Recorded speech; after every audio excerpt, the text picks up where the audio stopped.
I'm Agua, Panua Yerushalayim, stand up for your truths.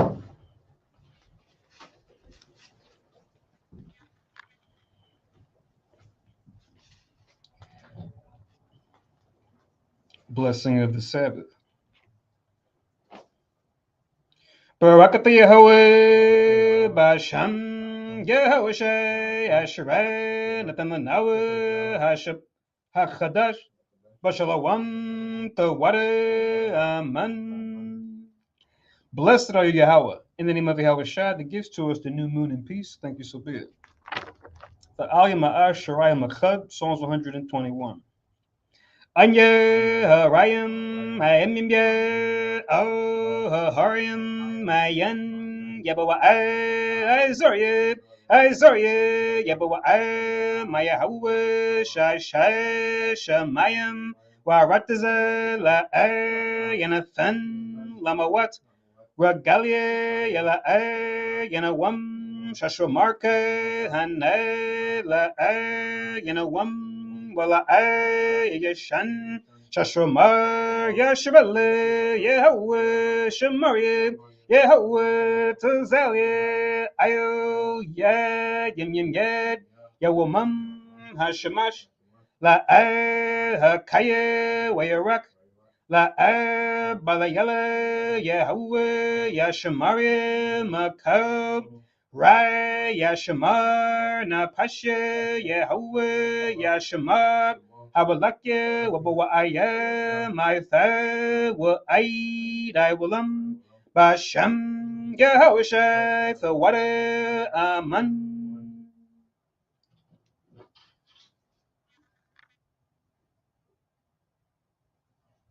Psalm 121.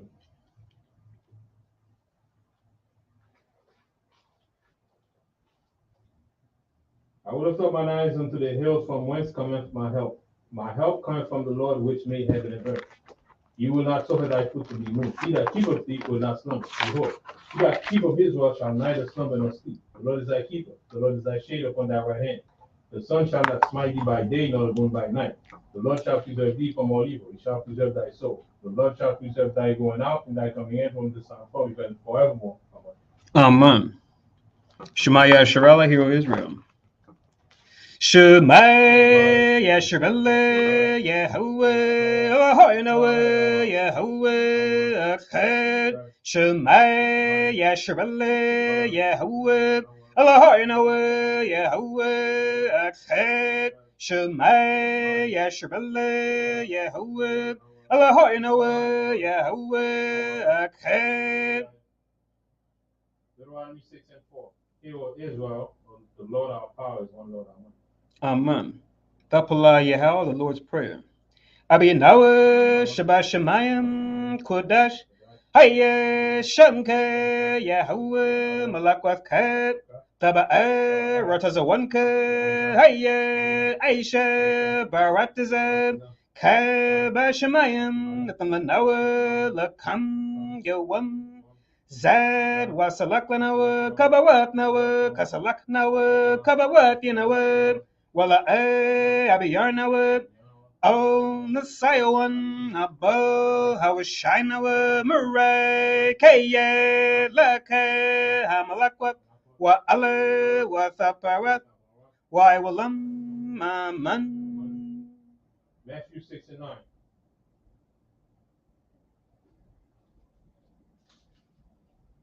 After this manner, therefore, pray ye, our Father which art in heaven, hallowed be thy name, thy kingdom come. Thy will be done on earth as it is in heaven. Give us this day our daily bread, and forgive us our debts, as we forgive our debtors. And lead us not into temptation, but deliver us from evil. For thine is the kingdom, and the power, and the glory forever. Amen. Ha'ai the Ten Commandments. La'ad, Yahayat, Lakad, Alahayim, Akarim, Alpanyat, La'ad, Daishad, Lakad, Pasod, Wala'ad, Thibadam, La'ad, Balakwaka, Shamwat, Yahawat, Alahayakat, Lashawat, Zakab, Ath, Hayawam, Hashabath, Lakodashwat, Kabad, Abiyakat, Wa Amakat, La'ad, Taratazak, La'ad, Tana'at, La'ad, Daganab, La'ad, Thainad, Shakur, La'ad, Thakamad, Ko, Asharat, Lara'ika, Aman. Exodus 20:2. I am the Lord thy God, which have brought thee out of the land of Egypt, out of the house of bondage. Thou shalt have no other gods before me. Thou shalt not make unto thee any graven image, or any likeness of anything that is in heaven above, or that is in the earth beneath, or that is in the water under the earth. Thou shalt not bow down thyself to them, nor serve them. For I, the Lord thy God, am a jealous God, visiting the iniquity of the fathers upon the children unto the third and fourth generation of them that hate me, and showing mercy unto thousands of them that love me and keep my commandments. Thou shalt not take the name of the Lord thy God in vain, for the Lord will not hold him guiltless that they kept his name in vain. Remember the Sabbath day to keep it holy. 6 days shalt thou labor and do all thy work, but the seventh day is the Sabbath of the Lord thy God. In it thou shalt not do any work. Thou, nor thy son, nor thy daughter, thy manservant, nor thy maidservant, nor thy cattle, nor thy stranger that is within thy gates. For in 6 days the Lord made heaven and earth, the sea, and all that in them is, and rested the seventh day. Wherefore the Lord blessed the Sabbath day and hallowed it. Honor thy father and thy mother, that thy days may be long upon the land which the Lord thy God giveth thee. Thou shalt not kill. Thou shalt not commit adultery. Thou shalt not steal. Thou shalt not bear false witness against thy neighbor. Thou shalt not covet thy neighbor's house. Thou shalt not covet thy neighbor's wife, nor his manservant, nor his maidservant, nor his ox, nor his ass, nor anything that is thy neighbor's. Amen. Amen. Yeshua, be seated.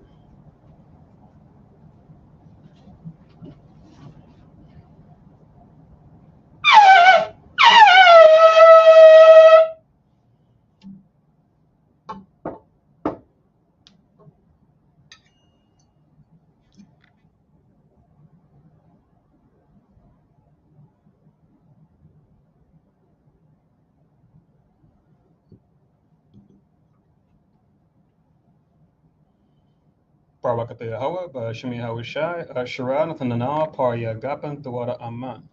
La Yahweh, Bashimi Hawashai, Af Yasher Allah.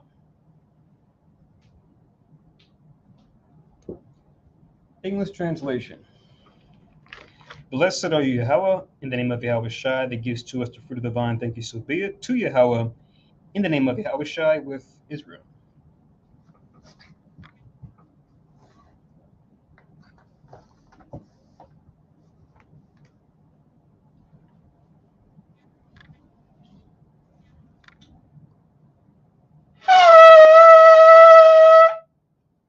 Amadwa, Tanyawa, Yerushalayim, stand up, face Jerusalem.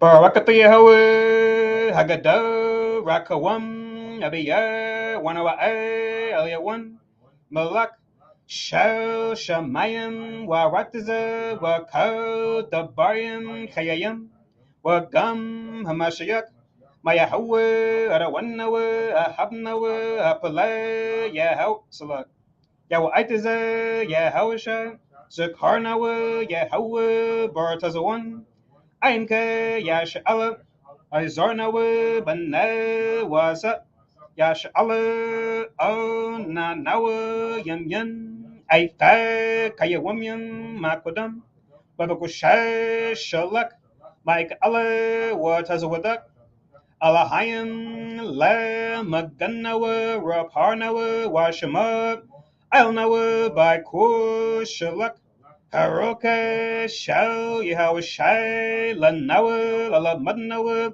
Rabiim, Kakama, Thabawana, Wada Aith, Shal, Dabarka, Basham, Yahawashai, Thawada, Thamyad, Waiwalam, Aman. English translation. Blessed are you, Yahweh, the great, merciful, mighty, terrible, most high power, King of heaven and earth and all things living, and also the anointed from Yahweh, our Lord, our friend, the wonderful counselor, Yahweh Shai. Remember, Yahweh, favorably your people Israel. Help us build and gather Israel, most high, we beg you, right now, like the days of old. Please send Michael and the righteous powers to protect us, heal us, and watch over us. Mainly send the spirit of Yahweh Shai to us to teach us much wisdom, knowledge, and understanding of thy word. In the name of Yahweh Shai, thank you, always and forever, so be it. Repeat the Hebrew only. Blessed are you, Yahweh, in the name of Yahweh Shai that gives to us the law. Barakata Yahweh, Ba'ashem Yahweh Shai, Asherat, Latan Lanawa, Hatarawat. Blessed are you, Yahweh, in the name of Yahweh Shai that gives to us light to see. Barakata Yahweh, Ba'ashem Yahweh Shai, Asherat, Latan Lanawa, Award, Lara Awat. Blessed are you, Yahweh, in the name of Yahweh Shai that gives to us the ram's horn to call the people. Barakata Yahweh, Ba'ashem Yahweh Shai, Asherat, Latan Lanawa, Quran, Hayo, La Korah, Ha'aim, Yeshabu, you see it.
Okay, so Shalom Yasharallah. So Shalom everybody that's here in Philly. Shalom everybody watching on live stream, and Shalom everyone listening in on teleconference. Welcome to Hayashala Kanas, or the Congregation of Israel, where we teach that the descendants of slaves, as well as the indigenous peoples, make up the southern and northern kingdoms of the 12 tribes of Israel, once lost, now found, and that we fall into a lower state politically, economically, even religiously, because we broke these laws of God found in the Bible, given to us by Moses. And they become out of this lower state that we fall into by turning back to these commandments we broke by following Jesus Christ as our example. One way we do that is by keeping the new moon holy, right? Which is when the moon doesn't shine any of her light. And it lasts for a day. Well, actually lasts a couple days, but we keep it the first day that it comes in. You might have a day or so, sometimes maybe 3, when the light begins to shine as it goes through its phases. But we always want to make sure we keep the day that the new moon comes in, right? So that's what we're keeping right now. My name is Nabiaz Rabal. I have the distinct privilege and pleasure of going through the scriptures with you today concerning the new moon. And you'll see also in the title bar, I like to go into certain topics or certain systems or frameworks that deal with certain things that are part of nature. This time touching on emotions, as we see the scriptures give us advice on how to discern emotions and how to discern others as far as what they might be feeling, what that may mean, and what we need to do with that. So we'll touch on that a little bit after we go into our core scriptures pertaining to the new moon. Write down for your records, the day is, according to the Gregorian calendar that most go by in the West, it's the 18th of May, 2023.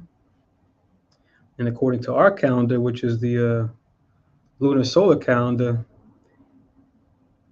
it would be the 3rd month and the 1st day. Once again, the 3rd month and the 1st day.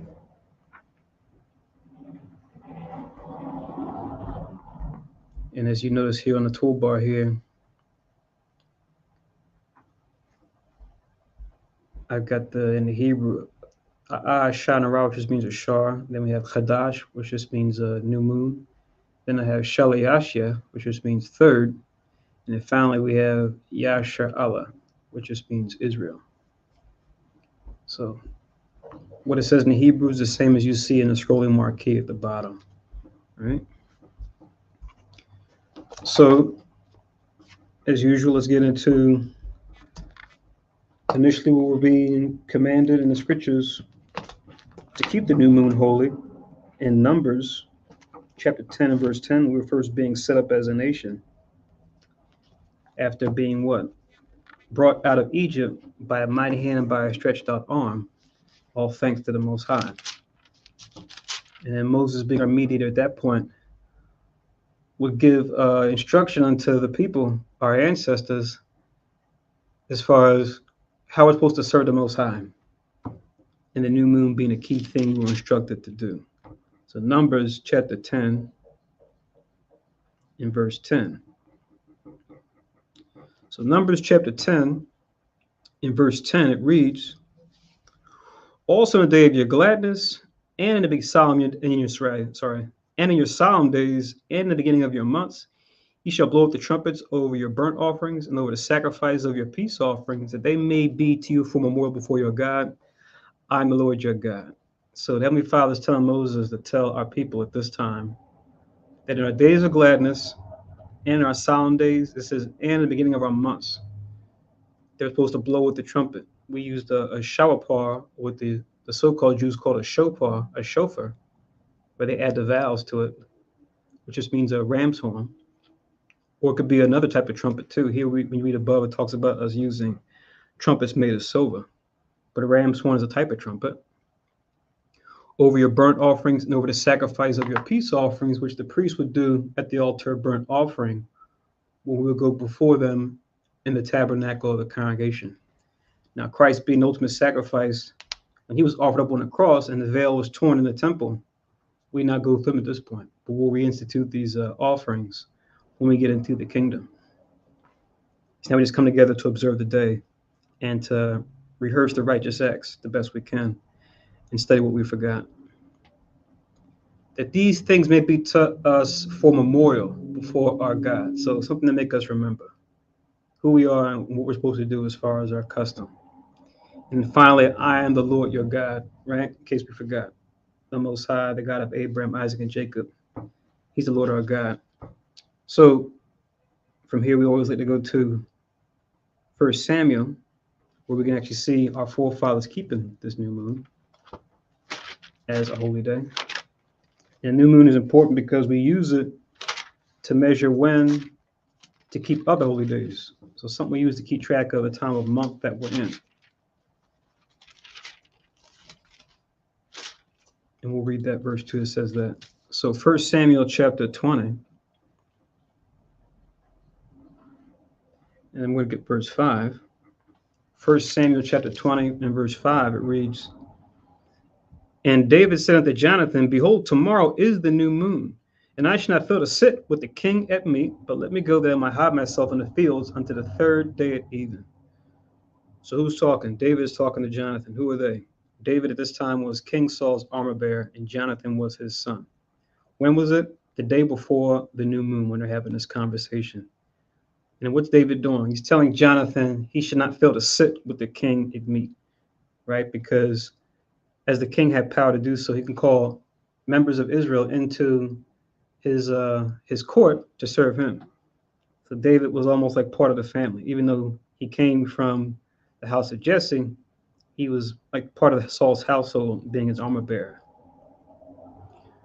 But he's telling Jonathan he needs to hide because Saul is being tormented by evil spirit at this point in the story, and he seeks after David's life without a cause. So he knows that, and his son Jonathan knows. So I'm trying to make a plan to see what David needs to do next when it comes to preserving himself, to see what's going on with Jonathan's dad, King Saul. So now jumping forward in this same chapter to verse 24, they're going to follow the plan that they set up when you read in the previous verses.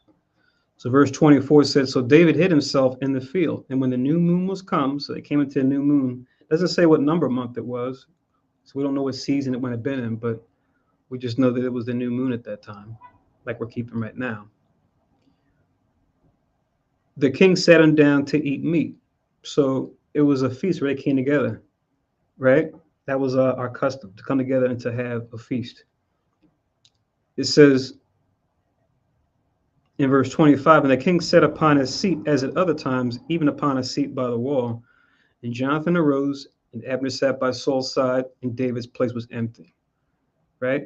So King Saul, that's the king here, sat in a seat by the wall. So that was like his usual seating arrangement. It says Jonathan arose, so Jonathan was there. And Abner sat by Saul's side. That was Abner's captain of the host. We read in other scriptures. Then it says David's place was empty. So remember, David and Jonathan discussed he's going to be away for 3 days, right? Until Jonathan can figure out when the coast might be clear for him to come back. But now Saul doesn't know this.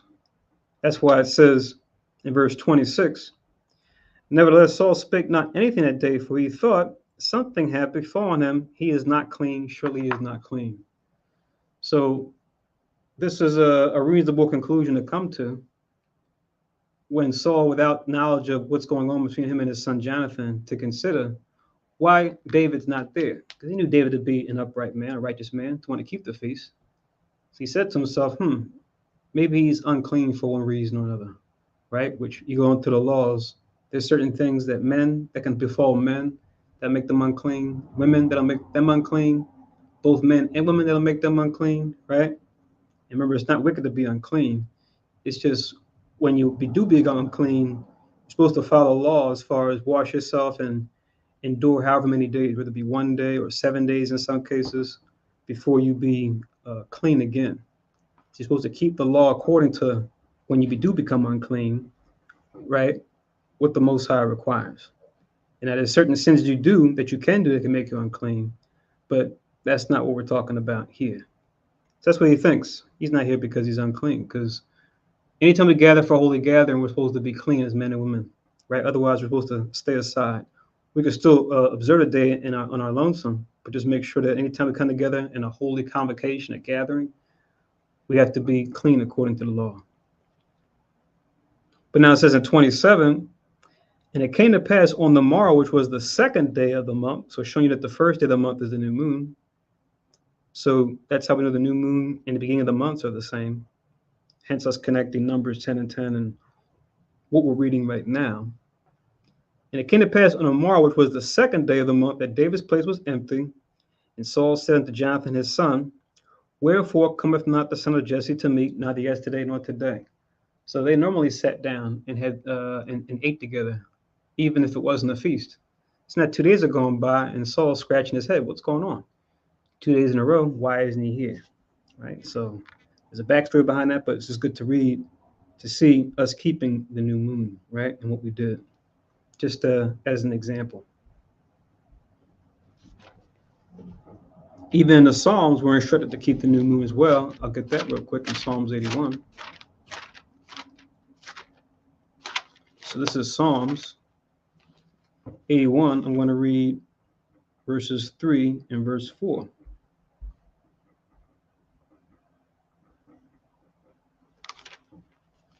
So Psalms 81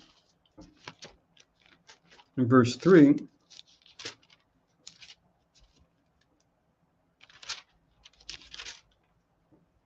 It reads, once again, Psalms 81 and verse 3. Blow up the trumpet in the new moon in a time appointed on our solemn feast day. So the psalmist here, when you read above, is Asaph. He's writing to us in the psalm to blow up the trumpet in the new moon, which we read earlier in Numbers, but we see it repeated here again. And like we said before, I used a shower paw or a ram's horn as a trumpet to sound off. This is what we would do, part of our tradition, our righteous tradition. In the time appointed on our solemn feast day, which we're keeping the new moon right now. It says in verse 4, for this was a statute for Israel and a law of the power of Jacob. You see? So a law given to our people to keep, a custom we're given to follow, to where others could see it and say, oh, what's this here? Oh, this is a custom or a law that the Hebrews keep, right? We should look at that and consider that and meditate on that and its importance, right? As far as other nations. Now we do it being a remnant that follow God's will, and then we want to show our other brothers and sisters first and foremost, and then the world at large. But the focus really being the world of Israel first, because we're trying to what? Wake up the 1/3 of Israel that's going to be saved in the end.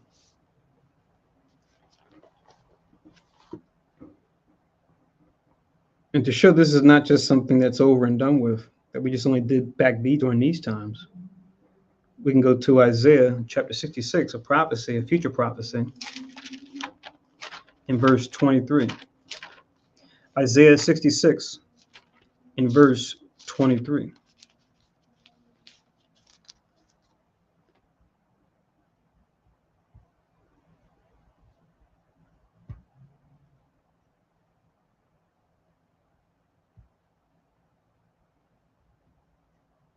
So Isaiah chapter 66 and verse 23, second to last verse in the book of Isaiah reads, and it shall come to pass that from one new moon to another and from one Sabbath to another shall all flesh come to worship before me, saith the Lord. So this hasn't happened yet. So it's showing us there's going to come a time when what? All flesh, right? Not just us and the other nations, but even the beast that we have the rule over, right? Because everything's supposed to rest and keep this day on the new moon and during the Sabbath day. That's why we even read in the 10 Commandments, right? When we first started the service, right? It says, manservant, maidservant, your cattle, right? But also mentions the strangers within your gates too. So everybody, including our possession, whether it be cattle, whether it be other nations, they're all supposed to keep this day and keep it holy. So in the future, when we rule the earth as a people, Christ being at the helm, right? And then you having what? 12 disciples there. You're going to have David there as a prince, You're going to have 144,000, right? 12,000 out of each of the 12 tribes of Israel as a ruling body, conducting the affairs in the earth and the matters of the earth, both small and great. We're going to be keeping the new moon. We're going to be keeping the Sabbath day. It'll be known, just like how in the West, everyone knows about Christmas and Easter. In America, particularly, people know about, July 4th or Thanksgiving, right? Just like these days are known, those days will be known and known wide, because we'll be the top empire, the top nation, the top culture. So that's Isaiah 66 and 23. So let's get this in the Apocrypha as well. Now, the Bible I'm reading from actually has an Apocrypha in it. This is just the 1611 edition. So the Apocrypha was part of the original 1611 translation of the scriptures, which I read from sometimes as well. It looks like this, at least the copies that you can get now. And if you notice on the cover, it says Authorized King James Version. So we're not adding to or taking away from the word of God. This is considered part of the scriptures. You read in the Apocrypha. So now we're going to go to, about to say 66. Ecclesiasticus in here, also known as the Wisdom of Jesus, son of Sirach. We're going to go to, get in there, Ecclesiasticus.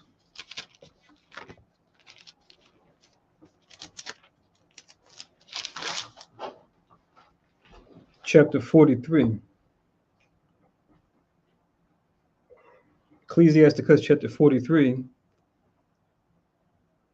going to read verses 6 to 8. So Ecclesiasticus 43, 6 to 8, where it reads, the he above is the Most High, made the moon also to serve in her season for a declaration of times and a sign of the world. Right? So the moon serves in her season, right? To let us know what season or time that we're in. Right? As we count them, we're in the third month. We know that we're still in the springtime, but coming up on the summer months, right? Pretty soon. For a declaration of times and a sign of the world. So anywhere in the world, you can look up and see the moon.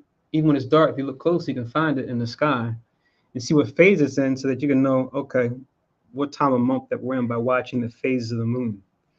That's why it says here in verse 7, from the moon is a sign of feast, a light that decreaseth in her perfection. See? So we know what feast to keep by counting what number of moon that we're in the year, right? This is a sign of feast. This is a light that decreaseth in her perfection. So this is what they say today when the moon wanes. So from the time that it's full, going back to the time of the new moon, which is the second half of the month, the moon is called a waning moon. Whereas the opposite, which the next verse talks about, from the moon, the month is called after her name, increasing wonderfully in her changing.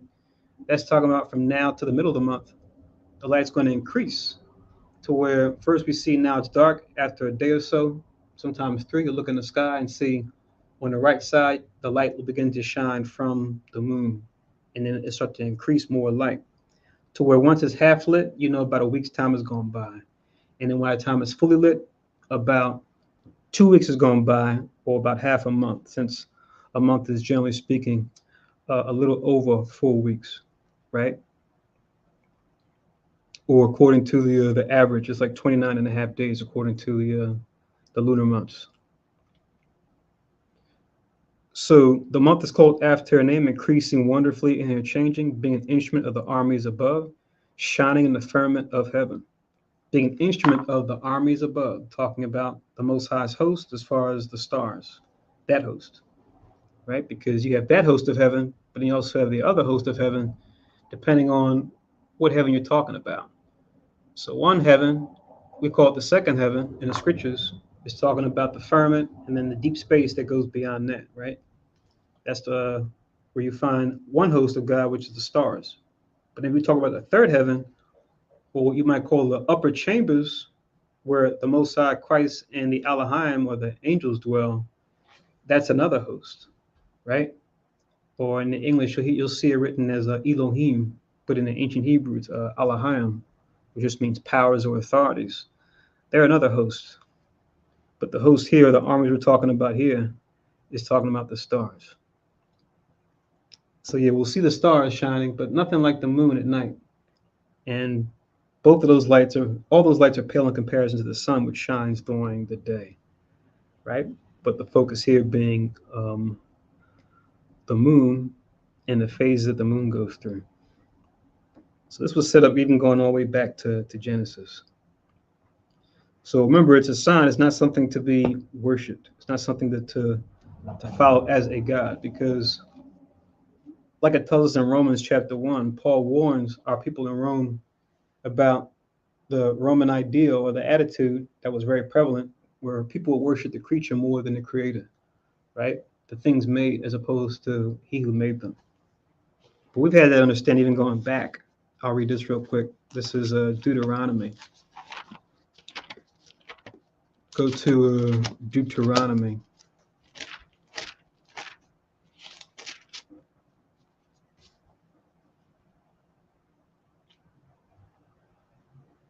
Chapter 4. We'll start from 14. Deuteronomy chapter 4, starting from verse 14. It reads, once again, Deuteronomy 4 and 14. It says, "And the Lord commanded me at that time to teach you statutes and judgments, that ye might do them in the land whither ye go over to possess it." So the Most High telling Moses to tell the people, to give them reminders as we go to Deuteronomy. A lot of things that are here are repeated. Hence the name it was given by the scholars, Deuteronomy, which literally means second law, right? So a lot of things are repeated here just to hit home or as a reminder. It says in verse 15, "Take ye therefore good heed unto yourselves, for ye saw no matter of similitude on the day that the Lord or Yahweh spoke unto you in Horeb out of the midst of the fire." Right? Going back to when the Most High called Moses to call the people together, and then he went up on the mountain, right? So he had we went up on Sinai, but then even before that, you had the Most High manifest to himself in a bush that wasn't consumed, right? When you read the history. It says in verse 16, "Lest ye corrupt yourselves and make you a graven image." Remember, we read that in the Ten Commandments too, when we did the opening prayers, right? We're supposed to worship anything that's any likeness of anything that's in heaven above, or that's in the earth beneath, or that's in the water under the earth. So it's just a reminder here, a repeating. It says the likeness of male or female, 17, the likeness of any beast that is on the earth, the likeness of any winged fowl that flieth in the air, right? So water creatures, earth creatures, creeping creatures of the earth, air creatures, creatures that fly, right? Don't make gods of these things. Because anytime we do a little history into any past empire, even current empires, you'll see the symbols that they use and the gods that they'll follow oftentimes are fashioned after the things created. Now, we might use those things as a symbol in righteousness, but the nations, they tend to take it a step further and then make their gods to look like them. Sometimes they'll have a human body, whether it be a male or female body, but then their head will look like an animal, right? Or vice versa. They'll have a human head, but then their body will look like an animal. And they'll say, yes, this is a God that we follow. This figure is the God over this aspect of nature, right? So you see that throughout different, like I said, past cultures, but even the current ones that they'll still maintain it, but sometimes they'll just do it more covertly, but they'll still follow it, still believe it. But now it says in verse 18, the likeness of anything that creepeth on the ground, the likeness of any fish that is in the waters beneath the earth. So no gods that look like bugs or gods that look like fish, because you had those too. But now check out 19. It says, "Unless thou lift up thine eyes unto heaven, and when thou seest the sun and the moon and the stars and all the host of heaven," right? This is once again talking about that host in the second heaven, "shouldest be driven to worship them and serve them, which the Lord thy God, or Yahweh thy power," that's how you say his name in the Hebrew when you see Lord all caps, "have divided unto all nations under the whole heaven." So don't look up there and go, "Oh, look, our gods. Look at the sun shining bright, allowing our crops to grow and our trees to be fed, right? And to nourish us in different ways as far as our skin. Let's make it into a God. Most I said, don't do that. It's just a creature. I'm the creator. Same thing for the moon. Don't worship the moon as it goes through different phases, right? This is in the stars because you have different events that will happen in the heavens, right? Sometimes you have what they call solar eclipse or lunar eclipse. We even had those in modern times. You'll see in the news how different nations out there, they'll get superstitious. They'll go, oh, this is an omen from, the goddess such and such or the god so and so. The fact that you had this eclipse, right? It's a sign. Or you might have like what they call a shooting star. It's not really a star. It's a meteor that might be a meteorite if it makes it down to the ground. Something fall from the sky and burn up, and they'll say, "Oh, there's another sign, right? It means this." So remember, we were warned about that. Even going back to Jeremiah 10, we always read about the not cutting down trees and making that into a god, like you see people doing now. What they think is celebrating the birth of our Lord and Savior, but it's not. It's dealing with an idol. You'll read it in that chapter. It'll say, the heathen are dismayed at the signs of heaven. But it says for us to not be dismayed at the signs of heaven. You have to get it. I'm just making a reference to Jeremiah chapter 10, verses 1 and 2. To go along with what we're reading here. But let me keep going. I'm going to read down to 24. It says in verse 20, but the Lord or Yahweh have taken you and brought you forth out of the iron furnace, even out of Egypt, to be unto him a people of inheritance as ye are this day. So we're the God's inheritance, and even as a land set up to be our inheritance as well, as he promised our forefather Abraham, Isaac, and Jacob. But look at what it calls Egypt. It calls it an iron furnace, right? As a metaphor. Check that out, right? So it's like we cooked while in Egypt, right? As far as how bad our affliction was when we were there under their dominion. It says in 21, furthermore, the Lord or Yahweh was angry with me for your sakes, and swear that I should not go over Jordan, and that I should not go in unto that good land which Yahweh thy power given thee for an inheritance. In previous chapters, it goes into what happened there as far as Moses erring and not giving the Most High the glory when the Most High provided a miracle with water coming out of a rock. It says, but I must die in this land and must not go over Jordan, but ye shall go over and possess that good land. Take heed unto yourselves, lest ye forget the covenant of Yahweh your power, which he made with you, and make you a graven image or the likeness of anything which Yahweh that power have forbidden thee. For Yahweh that power is a consuming fire, even a jealous God. So you thought that iron furnace that is Egypt was bad. You don't want to get on the Most High's bad side. For he's that consuming fire that no one should, or everyone should avoid getting on the bad side of. We should be following him according to truth, as is written. Right? So that was 14. I read down to 24, but then emphasis on verse 19. Yeah. And let me get another one. In the New Testament, right? We know Christ comes in the volume of the book. It tells us that in Psalms 40 and 7, as well as Hebrews 10 and 7, he comes in the volume of the book. So from cover to cover, our Lord and Savior comes.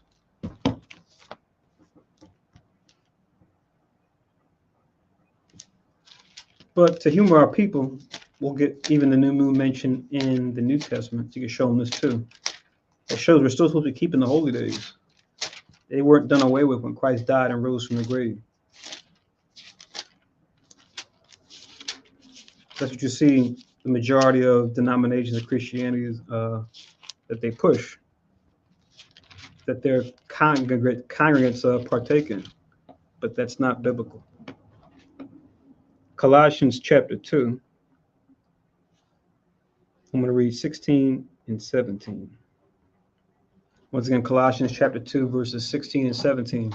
It reads, Colossians 2 and 16, let no man therefore judge you in meat, or in drink, or in respect of a holy day, or of the new moon, or of the Sabbath days. So the so-called Christians will read this verse and oftentimes flip it and say the meaning is saying the opposite of what it's actually saying. They'll say, see, look, No one should judge you in these things, meaning you're not held accountable to these things. No, what Paul is writing to our brothers and sisters that are in Colossae is that no one should be checking you on not doing these things. That's the right understanding here, right? Because it goes along what we read in Isaiah 66 about there coming a day when all flesh is going to be keeping the new moon and the Sabbath. So if anything, we should be reinstituting these things, right? Not casting them aside. So no man should judge you in meat, meaning what you eat is lawful. And if you eat whatever you eat is lawful, you eat the right amount of it. You don't become a glutton. Or drink. Things you drink are lawful according to the law. No unlawful things that you shouldn't be drinking, like blood, for example. And if you can drink it, like strong drink, for example, you can drink. You don't overdo it. Hence, you becoming a drunkard. Then it says on holy day or the new moon or the Sabbath days. So we kept the day of Simon not too long ago, right? We keep the Sabbath day every week, Lord willing. We keep the new moon when it comes around, like we're doing tonight, and having a feast about it. That's why it says in verse 17, which goes along with what we read in Isaiah, which are a shadow of things to come. It says, but the body is of Christ. You see? These are a shadow of things to come. So in other words, this isn't going anywhere. If anything, it's going to be set up and pushed throughout. And we're the beginning of that. Us that are part of the nation of Israel that have been called into this truth. We begin to establish this. And we've been doing that as the prophecy said, and as we're a part of that prophecy over these last, couple decades, since about the 70s. That's when the truth really started coming out in full force. Us waking up to who we are and why we're in a lower state as a people and what to do to get out of it, as well as who the 12 tribes are and spreading the message to them in whatever language they speak. And as far as us establishing the law, let me read this real quick too. So this is Romans chapter 3. Romans chapter 3.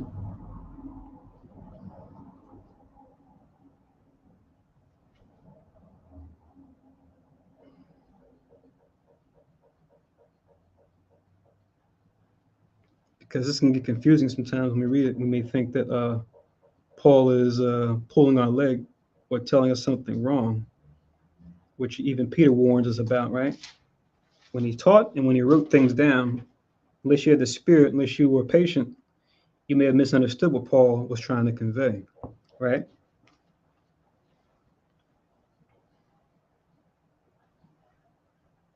I'll start from 28 and I'll read down to 31 so we get the full understanding.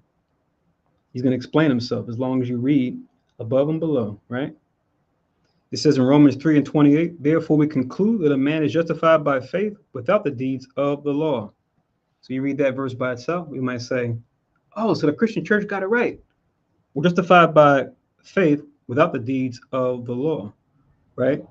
And the deeds he's talking about are very specific when it comes to the deeds of the law, which what we're talking about is not just so much just the keeping of it, but also the curse that comes with not keeping it, or the blessing that comes with keeping with it. Because that's what we've been redeemed from. We read other places. We're redeemed from the curse of the law. But it's going to explain itself as you read on.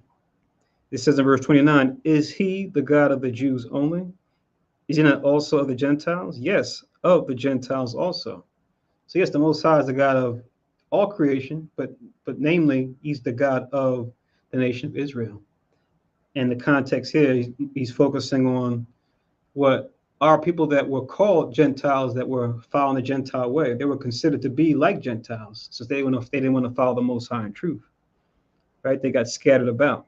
Just like us today coming into the truth. Before we came into the truth, we called ourselves Americans. We called ourselves West Indians. We called ourselves Haitians. We called ourselves Hispanics, right? Latino, Latina, or now they say Latinx, right? We called ourselves Native Americans or First Nations, right?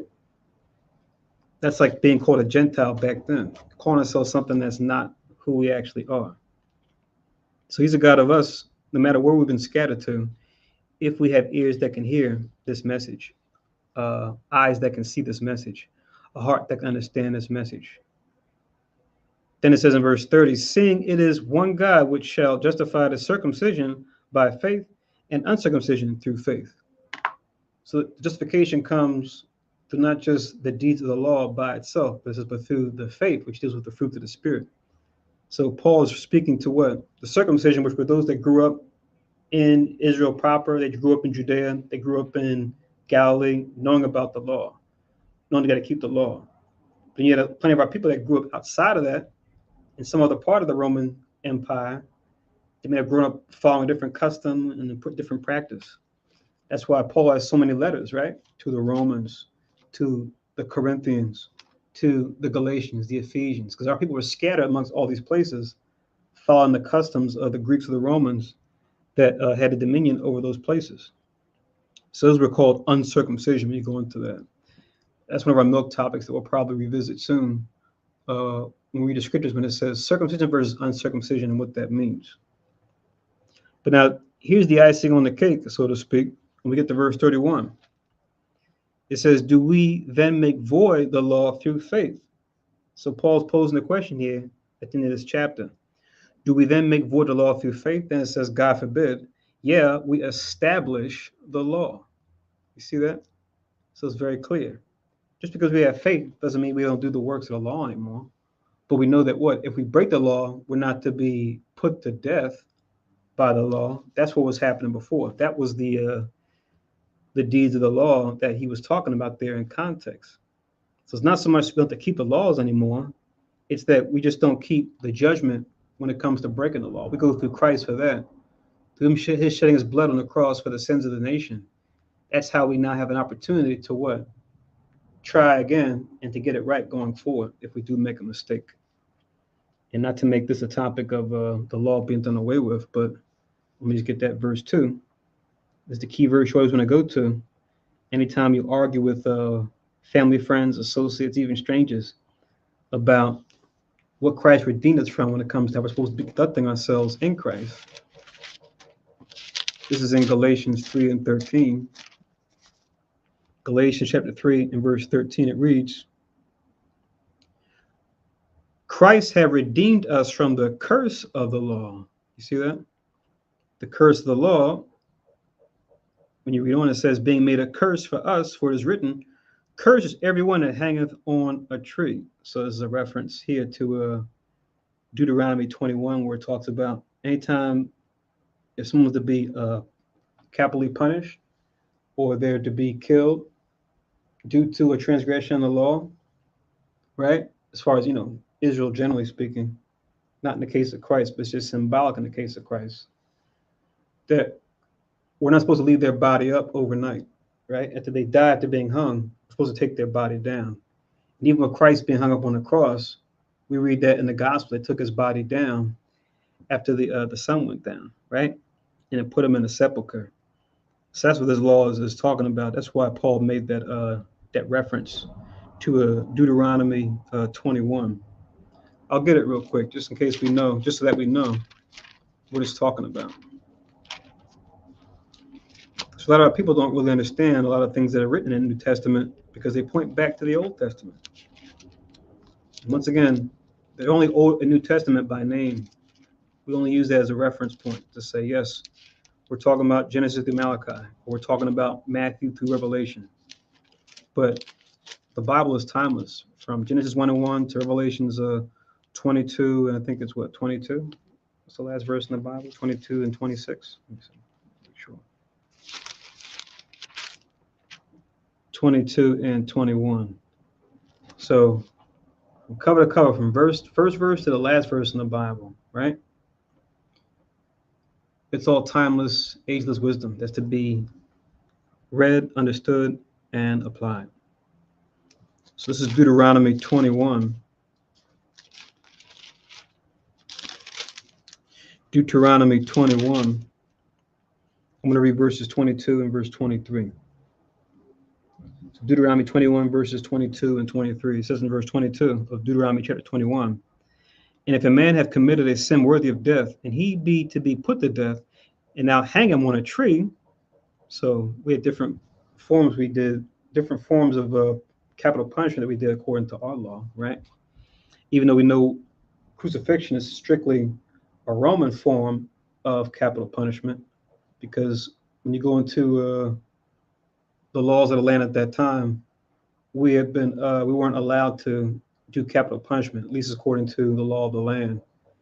that was solely up to the Romans at that point. That was the whole reason why the Pharisees and Sadducees went to the Romans to say, "Oh, we want to get this Christ. He's causing problems, and we want to get him out of here, right? We want to have him be crucified, right? Because we couldn't do it at that point when you go into the history. Because we're the Most High, He said, if we want to make Him our God, our power, He will allow another nation who we didn't care about coming to power and then have power over us, even when it came to how we judge one another.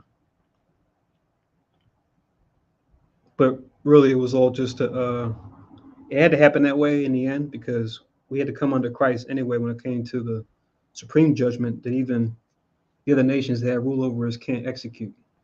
So they may be able to put hands on us and put us to death physically, but as far as our spirit, that's based on us and what we decide to do when it comes to the commandments and the scriptures, whether we keep it or not. It says, I'll read verse 22 again. If a man have committed a sin worthy of death, and he be to be put to death, and they'll hang him on a tree, verse 23, his body shall not remain all night upon the tree, but thou shalt in any wise bury him that day, for he that is hanged is accursed of God. That thy land be not defiled, which Yahweh thy power giveth thee for an inheritance. So that was the spirit behind what Paul was saying there in Galatians 3 and 13, right? As far as him being made a curse for us.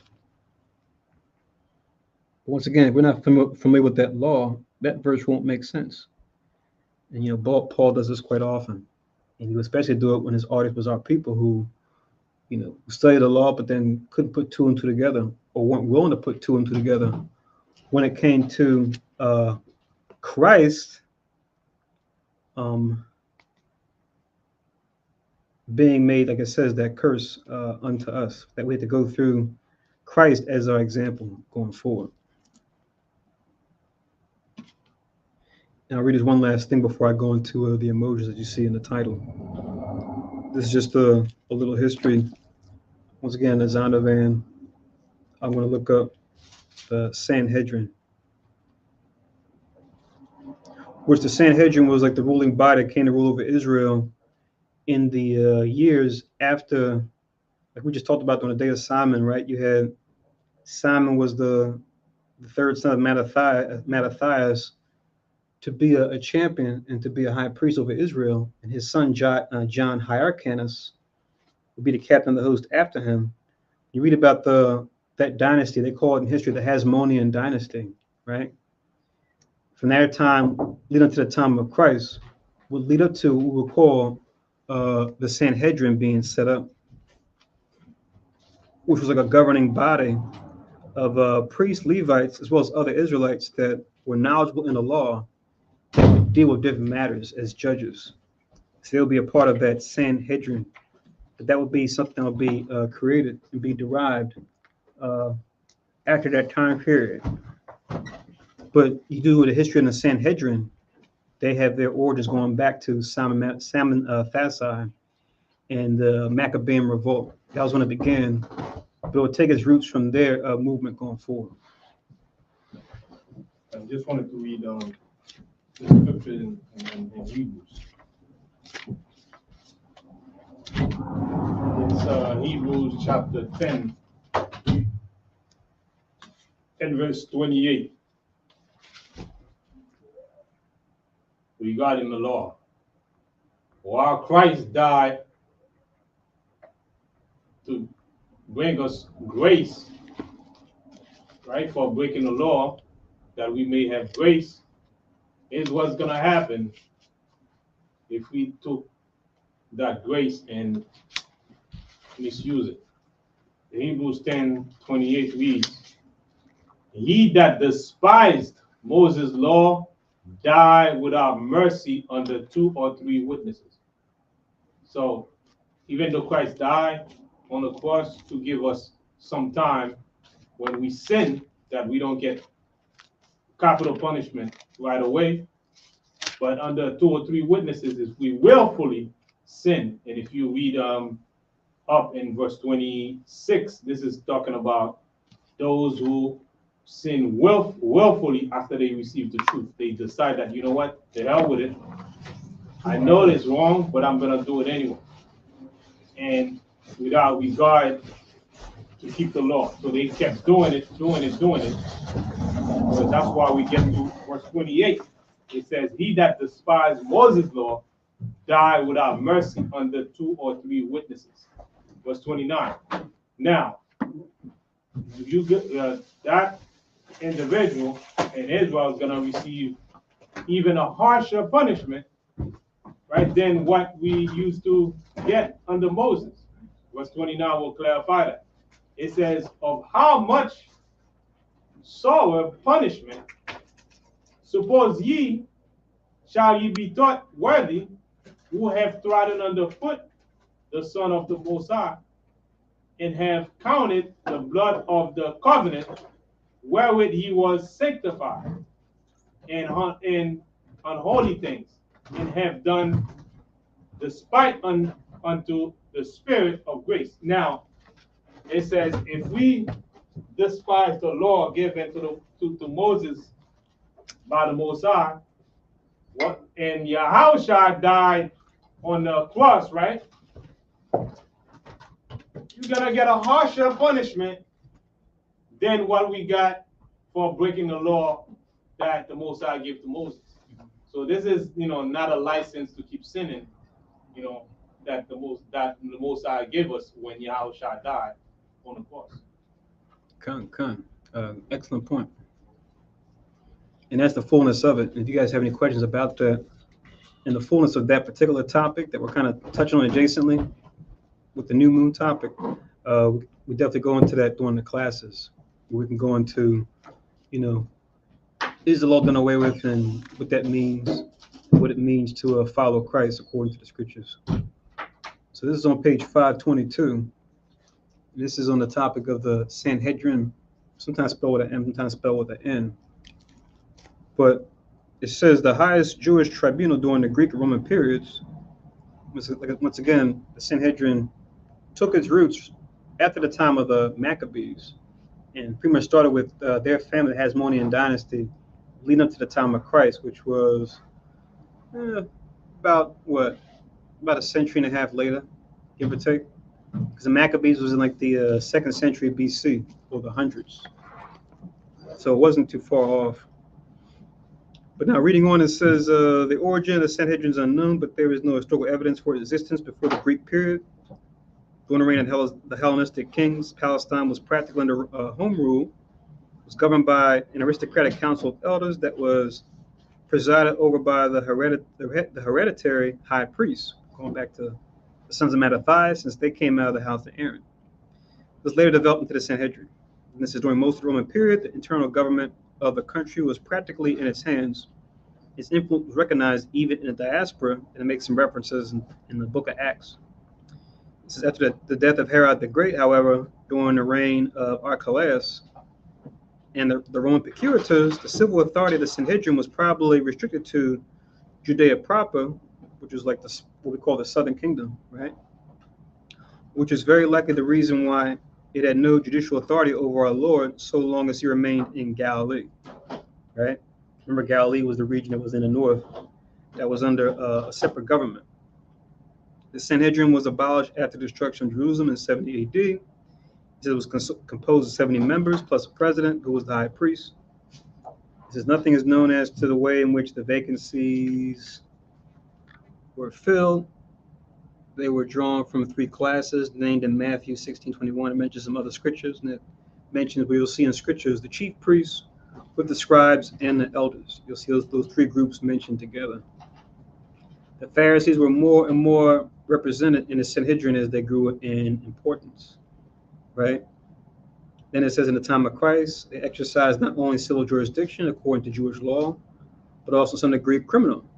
It could deal with all those judicial matters and measures of an administrative character which could not be competently handled by lower courts, or which the Roman procurator had not specially reserved for himself.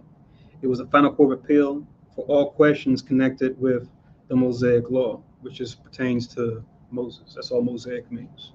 We know it's ultimately the Most High's law. He just was the one that wrote it, right? And that's where we have the written form starting from. It could order arrest by its own officers of justice, and make some references in Matthew and Mark as well as Acts. Now check this out. Here's the main reason why I wanted to read this. It was also the final court of appeal for all inferior courts. It had the right of capital punishment until about 40 years before the destruction of Jerusalem. So if Jerusalem was destroyed in 70 AD, 40 years before that would have been around 30 AD. It's right around the prime time for what? When Christ first started to do his ministry, right? Give or take a year or so. After that, it should still pass, but it could not execute a sentence of death without the confirmation of the Roman procurator, which is the person who was in authority by the Romans.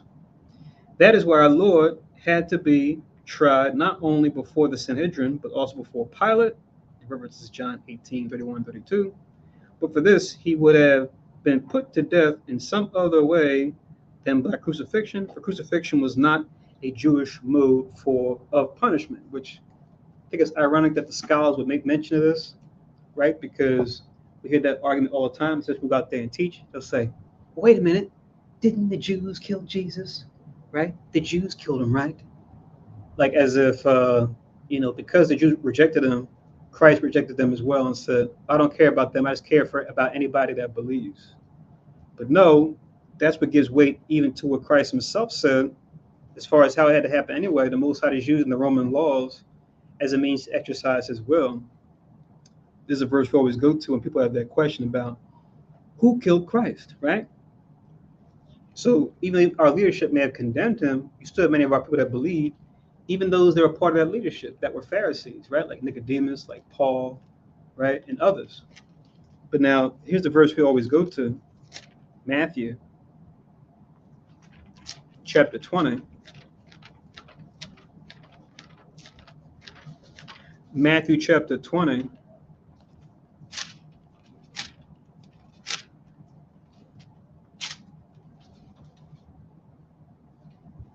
I'm going to read 17 down to 20. Down to 19. You can also link this with Mark. It says the same thing in the other Gospels. Mark chapter 10.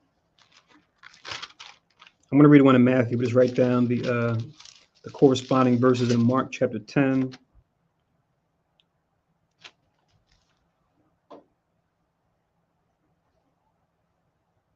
(32 to 34). Once again, Mark 10, 32 to 34.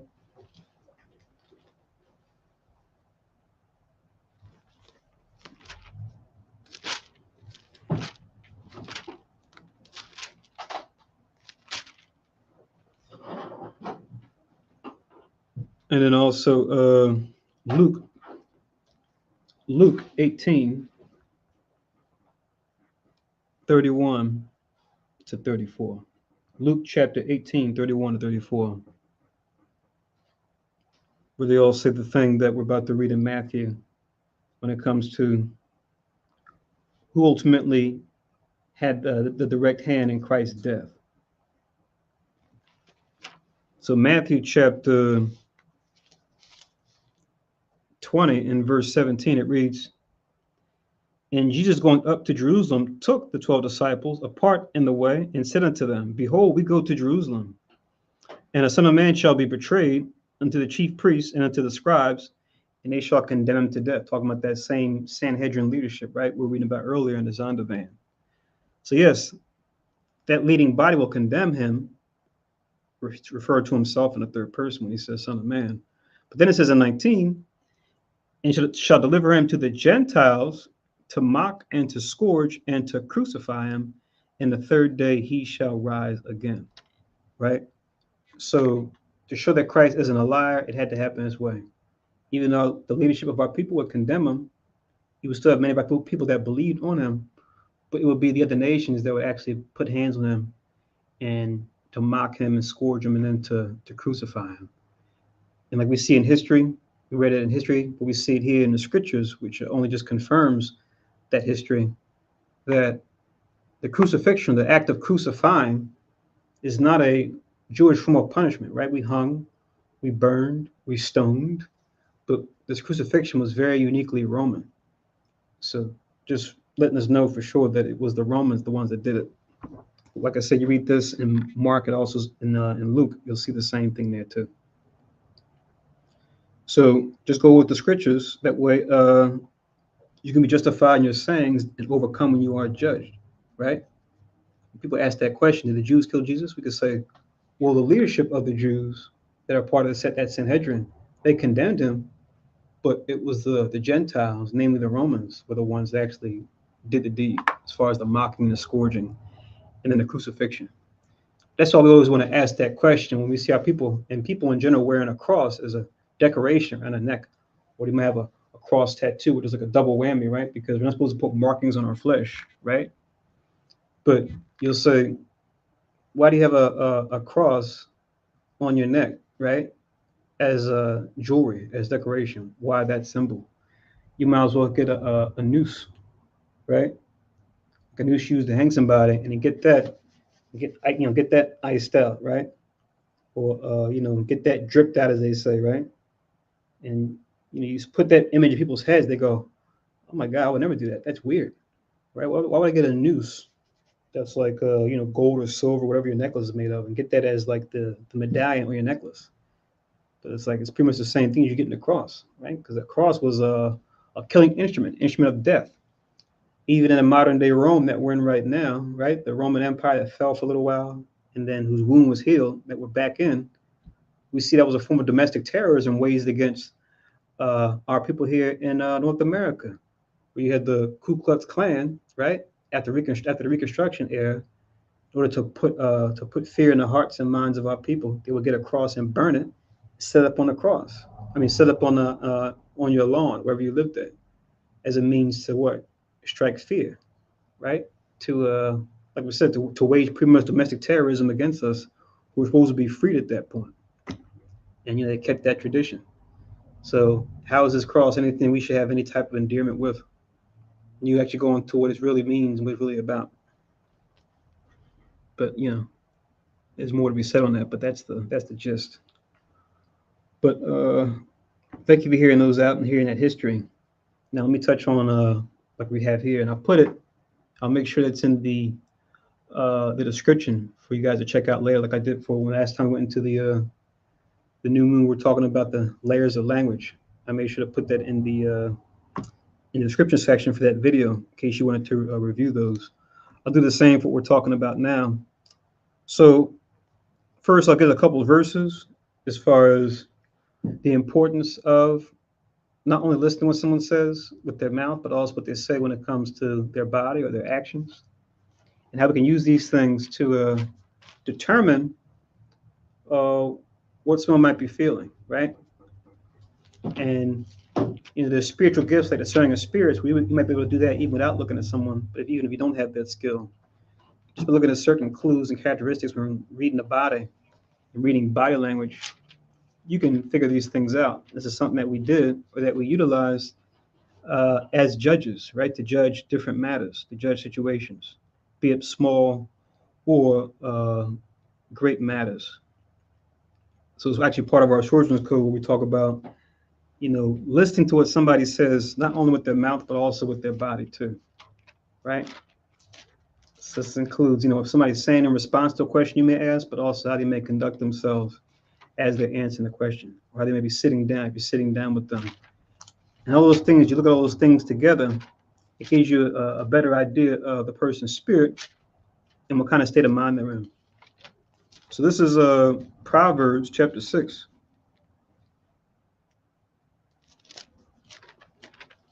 And, it's only fitting that Solomon will talk about this since, he had to not only deal with great matters, but with small matters. He had judges set up to deal with small matters and had to teach them how to deal with small matters if they had any confusion. And for the things they couldn't deal with, they would bring to him. So this is Proverbs chapter 6. I'll start from 12.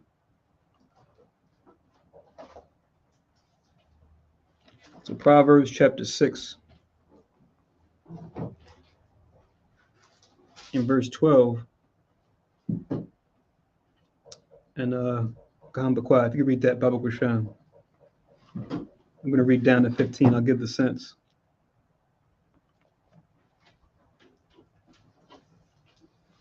Where you going? Proverbs 6:12. Come.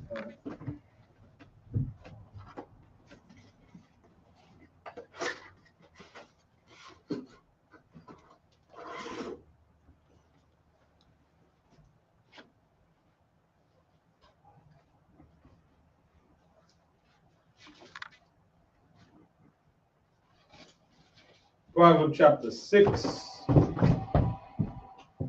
verse 12.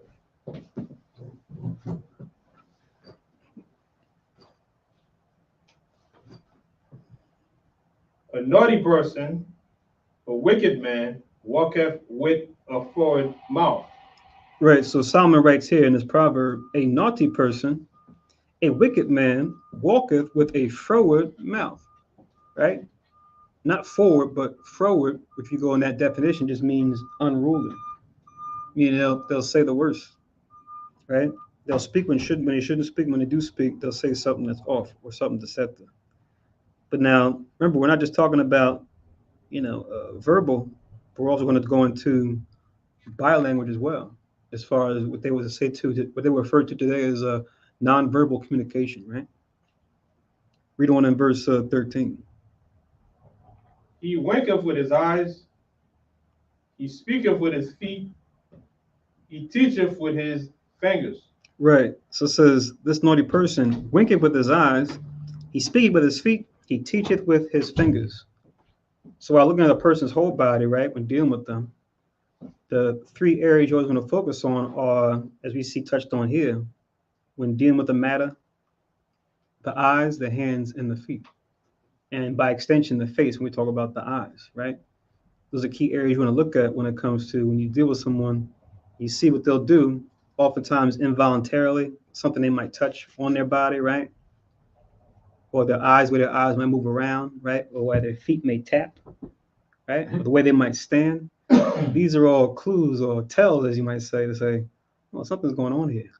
But remember, we can't just go off of one thing, right? Because the more information, the better, right? Any person who knows about law and courts and just matters in general, you're going to gather as much information as possible to really come to a sound conclusion. Because, like, people will say, oh, I know that person lied because they looked to the left. They looked to the upper and the left, which is supposed to be, creative part of your brain. But, while a person is lying, or a person may be lying, why they lie, you need other information to put all that together. Or why someone might be nervous as far as doing their fingers or tapping their feet, or looking around, or might be slumped over, right, the way they stand and whatnot. There's always a why behind what you see going on. So a wise judge is going to take everything into account and not just use one gesture, but it all plays into it. So he winked with his eyes, speaking with his feet, teaching with his fingers. Read verse 14. Forwardness is in his heart. He deviseth mischief continually, he soweth discord. Right. So it says frowardness, once again, unruliness, is in his heart or his mind. He deviseth mischief continually. He soweth discord, right, which is the opposite of concord, which means what? Working together to come to a constructive end. Discord is trying to break something up. Oftentimes break up unions between people, right, to divide people up. Yeah, kind of as far as for the movement of the hands and things, you sometimes will see people catch a person. It's like, you know what? I can tell you lying because every time you lie, I've always noticed you always scratch your head like that, and then what follows is a lie, right? So sometimes it's the act, and then it's the consistency of this person he's always fronting, man. But I noticed that you do this or you look over there. Like you can never look me in the eye when you're telling me a lie. You always have to look over there. Like so, all these things is like body language for a person to just kind of key in on when a person's actually lying or saying something wrong. You want to lock that glass door. All right, good. He got it. Yeah, that's very specific, like to like you said, to a tell. Yeah. Like for anyone who either watches or plays, the famous poker, Texas Hold'em, and you play against certain opponents more than once. If you watch long enough, you'll see patterns of behavior. And say, oh, every time he plays poker, even if he wears his shades, like you said, he always does this with his hat. Well, stroke his beard, or he'll scratch his cheek, or like you said, it'll be something specific. As far as why he did that, anyone doing that, someone else doing that could be a totally different reason, just because the cheek just itches. Right. But like that goes for everything, right? It's what people do, and it's why they do it. Right. Unless you understand or can grasp both based on all the evidence, it's easy for you to make a mistake and make a false assumption. And that's why sometimes with I know with me, like when it's something pertaining to something that's serious, Yeah. I'd rather always do it in person because I want to see the person face to face, see how they receive it, what they do, what they respond, and their body language. It's like I have to do that because doing things on the phone, like what you're reading here or doing, you can't get that, right? You want to kind of see body, you want to see the spirit, how they actually reacting to the situation. And it's sometimes good to key in on a lot of those things because we speak without voice, right? Sometimes our emotions and our thoughts just bleed through the body, and you can pick up on it. That energy sometimes you can pick up on it. So scriptures is really honing in on observing the non-obvious. Con. If you could read 15 as well, and we'll go to the next verse. Therefore shall his calamity come suddenly. Suddenly shall he be broken without remedy. Right. So Solomon says here, therefore shall his calamity come suddenly, he shall be broken without remedy, right? The person that operates like this, right? And that's their MO. But now, Kahan, if you could, since we're in Proverbs, you could also read, let me get Kahan some out. Let me get you to read 29 and verse 11. Get you to read that one.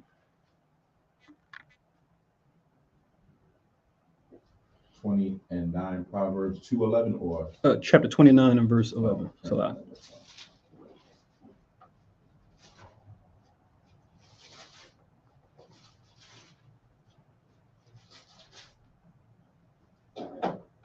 Proverbs chapter 29, verse 11. A fool uttereth all his mind, but a wise man keepeth it in till afterwards. Right. So it's a fool uttereth all his mind, right? So there's no selection when it comes to what to say, how much of it to say, right? Especially when ask questions. Sometimes even when not even ask questions about something, right? You hear people use expressions, like people that like to ramble on and on and on and on about something, where you might just ask about something specific concerning, who somebody was or what they did or where they were, etc. So, or a fool will just tell it all, right? Even when it's not needful to do so. But then it says, a wise man keepeth it in until afterwards. So that wise man's gonna keep it in, consider everything, and then after that, then make a decision and go, okay, based on all the evidence, this is where I think this situation is going. I think this is what really is the cause of what's happening right now. And this actually goes along with a verse in Ecclesiasticus, which we'll get real quick. Go to Ecclesiasticus.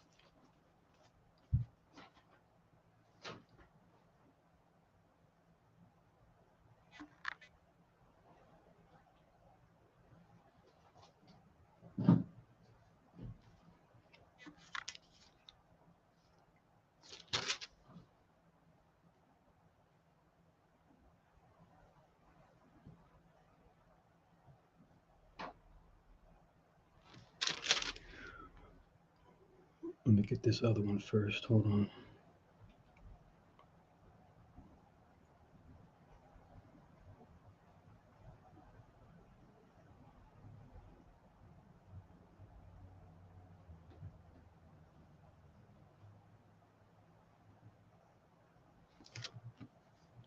Ecclesiasticus, chapter 20 and verse 20.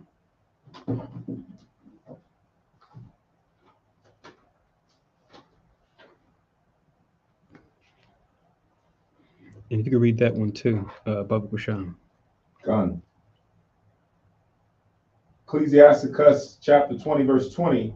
A wise sentence shall be rejected when it cometh out of a fool's mouth, but he will not speak it in due season. Right. You see that? So, like we talk about a broken clock being right 2 times a day, or even a person being right about something and then feeling the need to say it, but they're not keen on how to read the room, where everyone might be aware of that already, which is what this fool has to say, but they just will say something that's true, but it's not really needful to say it. Uh, One example we like to use a lot with this is like, being at a funeral when people are mourning over someone's loss, right? Now, a fool might come on the scene. Well, everyone there might be aware, okay, this person's back with the Father now, but it's still a painful thing that him or her is no longer with us. They'll come on the scene and say, guys, look, what do you got to worry about? There's nothing you have to worry about. Their soul's back with the Most High. They're in a better place now. You guys should just, be cheerful, be happy, and all that. And it's just like, yeah, we'll get to that point, But right now, we're in a state of mourning. It's okay to mourn, even though we are comforted that their soul's back with the Most High. What you said is right, but it just wasn't the right time to say it. That's what Ecclesiastes chapter 3 talks about, right? Where Solomon talks about, there being a time and place for all things. And, sometimes you may not have that. You may not have that insight, and just take experience going through enough things to kind of have a better idea of when to say, when not to say. But all in all, this is true. And then another one, read verses 25 and 26 of chapter 21, and then I'll get the last one concerning the biolanguage. So 21 of Ecclesiasticus, but read 25 and 26, Baba Kusha. Ecclesiasticus chapter 21 and verse 25. The lips of talkers will be telling such things as pertain not unto them, but the words of such as have understanding are weighed in the balance. Right. So I think there's a common saying, loose lips sink ships, right? So once again, it's worldly wisdom, but we find that right here in the scriptures. Sometimes the world gets things right, especially if you have a verse that can back it up, because they're talking about something that has nothing to do with them, right? That's where it's always a best practice to not be a talebearer, which the law goes into, to say, hey, if you have a question about this person and their whereabouts, why not go to him or her directly and ask them? Otherwise, I got no business talking about it. But then in the last precept, the words of such as have understanding are weighed in the balance. So they're going to think before they speak, not the other way around. That's where verse 26 comes in. Verse 26. The heart of fools is in their mouth, but the mouth of the wise is in their heart. I like these. These are like, I like to call these like reversals, right? Where you have like a proverb that kind of like flips it. It kind of has makes the opposite statement, but the opposite statement stands true just as the other one does. So the heart or the mind of a fool is in their mouth. Kind of what you read in Proverbs, right? 29:11. But then it says the mouth of the wise is in their heart or in their mind. So once again, a fool will just say any old thing that comes to his or her mind, just like that, without any type of filter, right? Regardless of the situation, regardless of who's present, regardless of the timing. Whereas a wise person, when they have a thought or an idea, they'll think about it, consider it, think about maybe even how to curtail the message they want to bring out to who's in front of them, their audience, right? And as a general rule of thumb, try to narrow it down as best they can, right? And that's just something that we always try to espouse, being in the truth. You'll see other camps do it too when they teach, right? The idea is to say the most with the least, right? Be brief yet complete, right? Because it's one thing to be brief, to keep it simple, but at the same time, you want to make sure you're complete in what you're saying. You're not missing anything. So that's the art, right? Keep it brief, but to be complete in all the necessary details that need to be said concerning a matter. Now, Gabar, if you can get this, go to Ecclesiasticus, but go to chapter 19.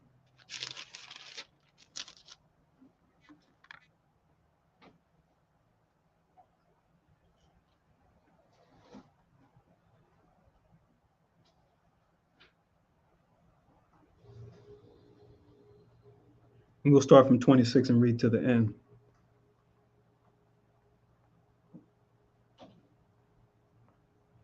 So chapter 19, start from verse 26. All right, Ecclesiasticus chapter 19 and 26. There is a wicked man that hangeth down his head sadly, but inwardly he is full of deceit. Right. So we read in Proverbs, right?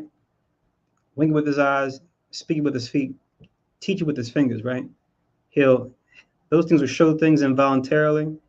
And now you have an example that we see here where voluntarily he'll put on this facade as though he or she is sad, but really they're not sad, right? Read on. Casting down his countenance and making as if he heard not, where he is not known. He will do thee a mischief before thou be aware. Right. So he or she will put up this facade as though, they're sad or they're, downtrodden, right? They feel some kind of way, and then they'll switch it up afterwards. I know we're reading it in Day of Simon. Pretty much anytime we go into Maccabees, we read this, right? We read about, the different Greeks that we were up against, like Tryphon, like Nicanor, like Antiochus, some of them more than others, where they'll come one way, present themselves as friendly, saying, they want peace.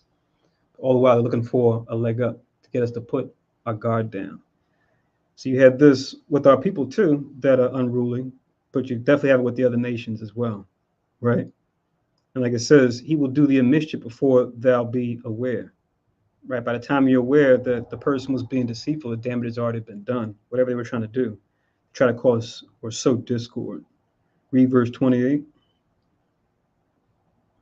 And if for want of power he be hindered from sinning, yet when he findeth opportunity, he will do evil. Right. And it says, and therefore want of power, remember, want means to lack. Remember in Deuteronomy 28 and 48, it says, we shall serve our enemies in hunger and thirst and nakedness and want of all things, meaning lacking of all things when it comes to our necessity, right? So that's what this want here means when it says, and if for want of power, he be hindered from sinning, yet when he find opportunity, he will do evil. So sometimes you can only do evil when you're in a position to do so, right? This makes you think of when we go into Esther, right? In the days of Purim, we read about Haman, right? Son of Amadatha, the Agagite, right? How he had a certain way that he wanted to take against us. And we saw that once he was put and raised up into that high position, he used the power that he had under the Persian government, under King Ahasuerus, to write that horrible law to what? Try to execute all the Jews and make us into enemies of the state. It's like the scriptures that you just read in conjunction with the other scriptures concerning the body language. It's just like balance everything out. So how would you know if that person would tell a lie while he projected on the outside everything that someone would analyze as a good body language, right? You wouldn't be able to. So that's why the scripture says in Jeremiah, the heart is deceitful above all things and desperately wicked. Who can know it? So the Most High has put it where we can never figure it out so that we can always rely on him who knows all things. So that's why David himself had to go to the Most High. He knew himself. He said, give me a clean heart, because he knew how wicked the heart could be, right? So even with all the nuances and this body language here, this and that, at the same time, the person can, outsmart you and make you think you can read body language, and boom, next thing you know, he deceived you. But are you at fault for the person deceive you? No, you just didn't know. The person was just wicked, right? So all of that is we rely on the Most High for everything. While we not neglecting, the scriptures, you know, you always got to be on the lookout, but don't rely on that, you know, thoroughly, but always with everything, every observation, rely on the Most High for the final, because He's gonna have the last say regardless. Right. Yeah, we mentioned that earlier as far as don't just go off to a gesture by itself. Right. You want to take all the evidence into account, right? You want to take other witnesses into account, right? Because you mentioned David, right? And Jeremiah. You got me thinking about the history of Susanna now, right? To where those judges who that was their job, they were in the wrong, but they clearly had the people duped, right? To think that Susanna was in the wrong, right? That she was committing adultery with another man, and they almost caught her when it was really then they were lusting after her. But Daniel, in his wisdom, right, from the Most High, he said, you know what? These guys are judges.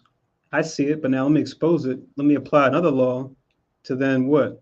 Show that these guys are actually frauds by 2 or 3 witnesses and ask them a question specifically that they wouldn't have been able to or wouldn't have thought to corroborate on the spot. Because we see this, right? Where we did this ourselves in the world, or God forbid we do this now, or you see different, TV shows kind of get into like different crime dramas and, espionage type stuff where they say, okay, we did this crime. Here's the story, right? And they try to come up with like this whole scheme, right? Where they say, all right, these are the W's we're going to agree on. We were here at this time talking to this person.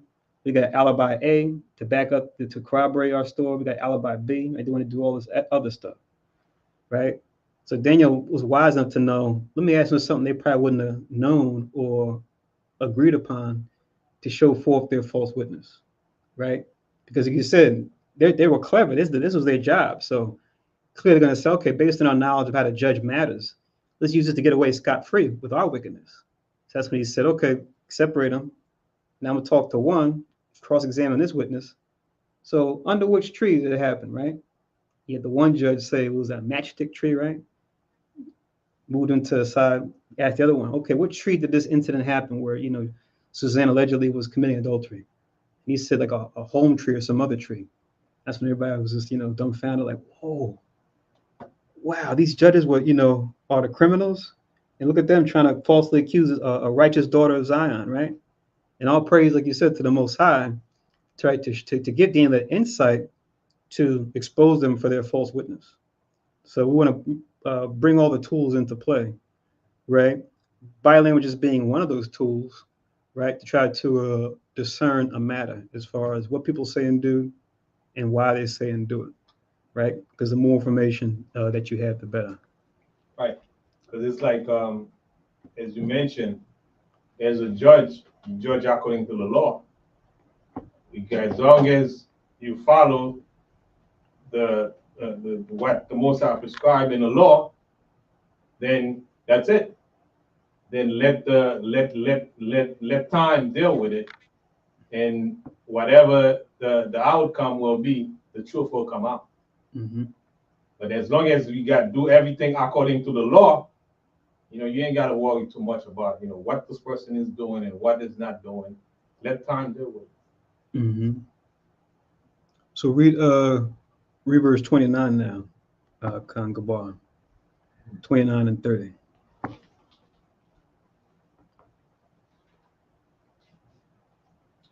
A man may be known by his look, and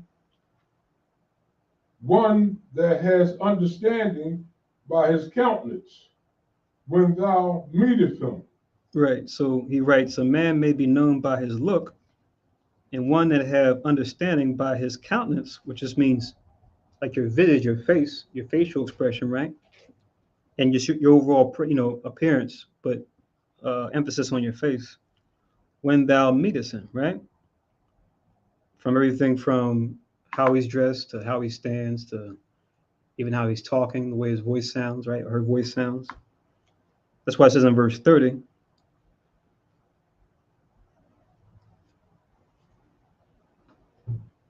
A man's attire and excessive laughter and gait shew what he is. this is a man's attire, right? And excessive laughter and gait show what he is. Now, when we see attire, right? We're not just talking about, having lavish clothes, but you could have mean clothes, but you could still be well kept or not well kept, right? Which may speaks to something as well, right? To where it may not be someone who's poor, but just someone might be going through some things. And, when you're going through certain things like depression and hardship and, you've been, down in the dumps, it's only natural that you won't really pay attention to your outwardly appearance. You'll see some people will do that. So that might show what that person is. It says an excessive laughter, right? There's a time to laugh, there's a time to mourn, there's a time to be at peace. When people laugh at every single thing, you get to question that thing too. Why is everything a joke? Why is everything funny? Something's not right here. You know, Either you're going through something, or you're intentionally trying to deceive us. So I need to gather more information on why this person is doing this. Then it says, and gait, like we were talking about earlier. A person who walks with their chest out, their back up, head straight. That says something. Someone's head in the clouds, right? Says something, right? Someone's head being down says something. So all these things tell a story behind a person's spirit, right? And where they're at at that given moment in that situation. And all these things are important, especially when you're dealing with the matter as a judge and a person is being brought to question in a court, and people that are witnesses are going to speak to these things. Okay, where were you on the night of such and such in the place of da da da da? Okay, this person that's the defendant, what was he wearing?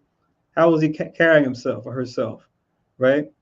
What were they doing as far as how'd they look at you? What was their hand motion like? What was their feet motion like? All these things play into how a person is and how a person may have been at a certain time, right? If you're dealing with something after the fact. But in your day to day, this is something that the scriptures speak on, but it's just something that even people in the world talk about as far as when you're out and about, whether you're going to work or running errands or even at a celebration. You keep an eye on these things. It'll tell you a whole lot just by paying attention. And like we talked about, deal with the whole person and just deal with the extremities, right? Those are like the key areas to focus on, being the face, namely the eyes, the hands, and the feet. Those tell the most. But there's other more nuanced things that someone might do that might mean something. Those are the key areas to focus on, right? And this is just a general practice for us when we come into the truth and go out to camp, to where, if you're not familiar already, you'll learn that as you go out more and more and teach and deal with different people that come to the camp. These scriptures will come into play where you'll see somebody and go, oh, wow, look at so-and-so's eyes when I brought this up.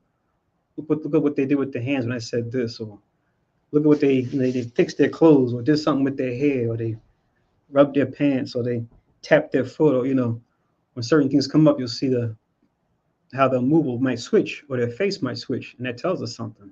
It's like, oh, well, what's going on, So that may be the cause for you to stay on course, or that may be the cause for you to maybe ask another question based on how they may have responded to something. But, all this is just dealing with discerning matters and dealing with judgment when it comes to matters, like I said, be they small or great. And these are especially important when it comes to the great matters, right? But here are the scriptures on it. So those are the verses, just some verses we like to use to deal with that aspect of teaching, when you want to observe not only what people say, but what they do. So, verbal language as well as body language. But let me post this in the chat real quick, because I found this site that's kind of I put down some things that they have here when it comes to core emotions. Now, there's when you do emotional studies, there's certain things that they talk about that are kind of like broad strokes when it comes to understanding emotions, and also when it comes to emotions, what someone feels, how to read that when it comes to a person's body language, namely what they do with their hands, what they might do with their face, right, or what they might do with their eyes. Let me put this in here real quick. I have it on my phone as far as where I got this from, if you want to look it up and corroborate it and even consider your own experience.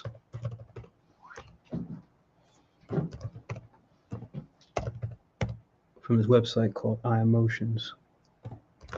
What I'll do is I just pretty much drew out the list of different emotions, and then as well as the gestures that you can look for when somebody does these things, that it could mean that they're feeling this. So now we're just talking about the core emotion itself. Now, why the person is feeling it, that's where knowing the person, knowing the situation that they're in, comes into play. But this is more so just focusing on the emotion itself. So this is the site. I posted in the chat. But now it names 7 key emotions here. The first one being happiness. And I'll put this, like I said, in the description so you guys can see it when you go to refresh the video.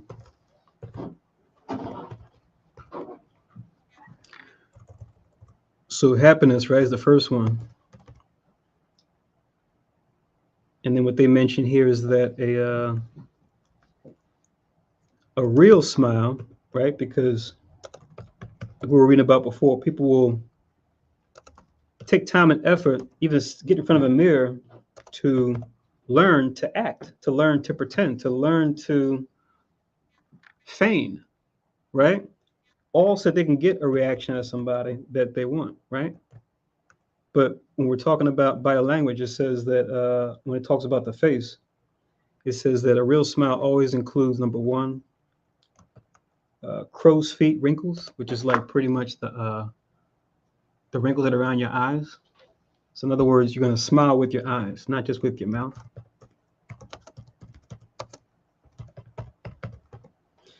It mentions, number 2, pushed up cheeks.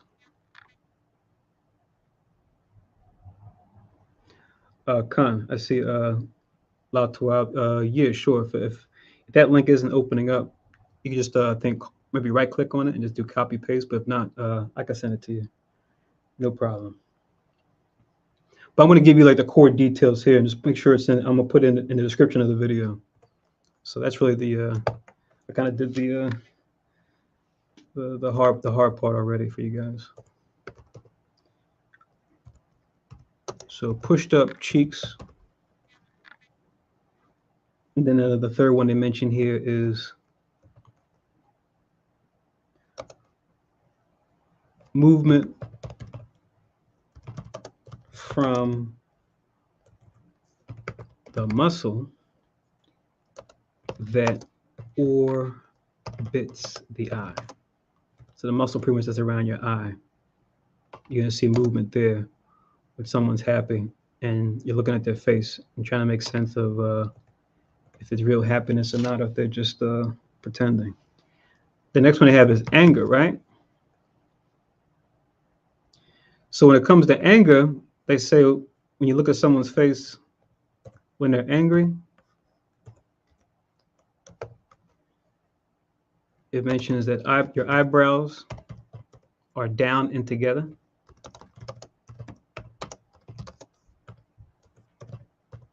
So, making a frown, something like this, right?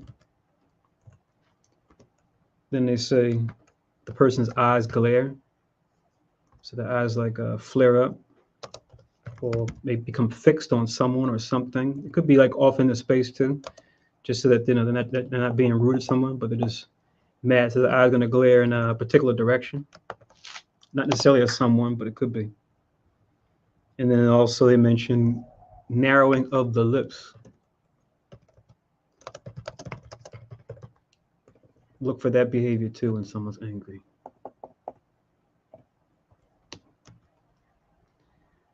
Let's see if it lets me fit it all in here in this one shot. If not, I can always put it in later. Now you have another emotion, which is surprise, which you want to be mindful of this one too, because folks may try to feign surprise to throw you off as well. And they put that it lasts only for a second. So usually surprise is very brief. In other words, it's a brief response. Then they say eyebrows raised.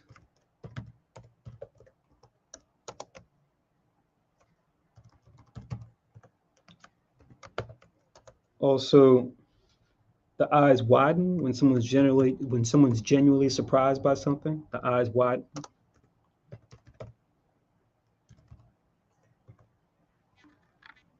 And then the mouth opens. So they may start they may catch flies for a brief moment right when they're surprised. That'll be like an involuntary action, right? That they would have to really think about and rehearse if they wanted to portray false surprise to someone. Next one is fear, right? So when it comes to fear, you're looking at someone's face. They say eyebrows raised and pulled together for this one too, like we saw for anger. So eyebrows raised and pulled together.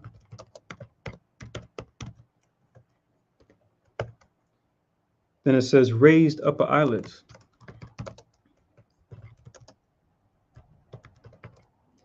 So raised upper eyelids as well.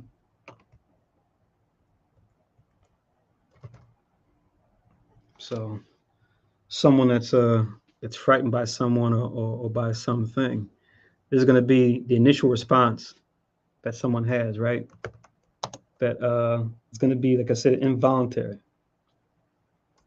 Then you have tensed lower eyelids.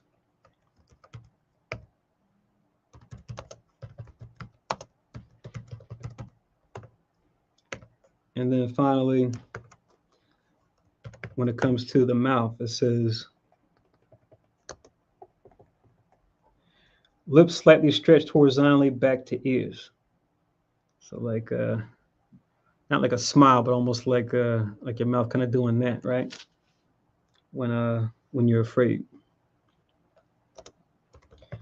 Which, you know, from surprise to fear, you can kind of see a blend of that, right? The mouth opening and then going back to what we said here. Lips slightly stretched horizontally back to ears.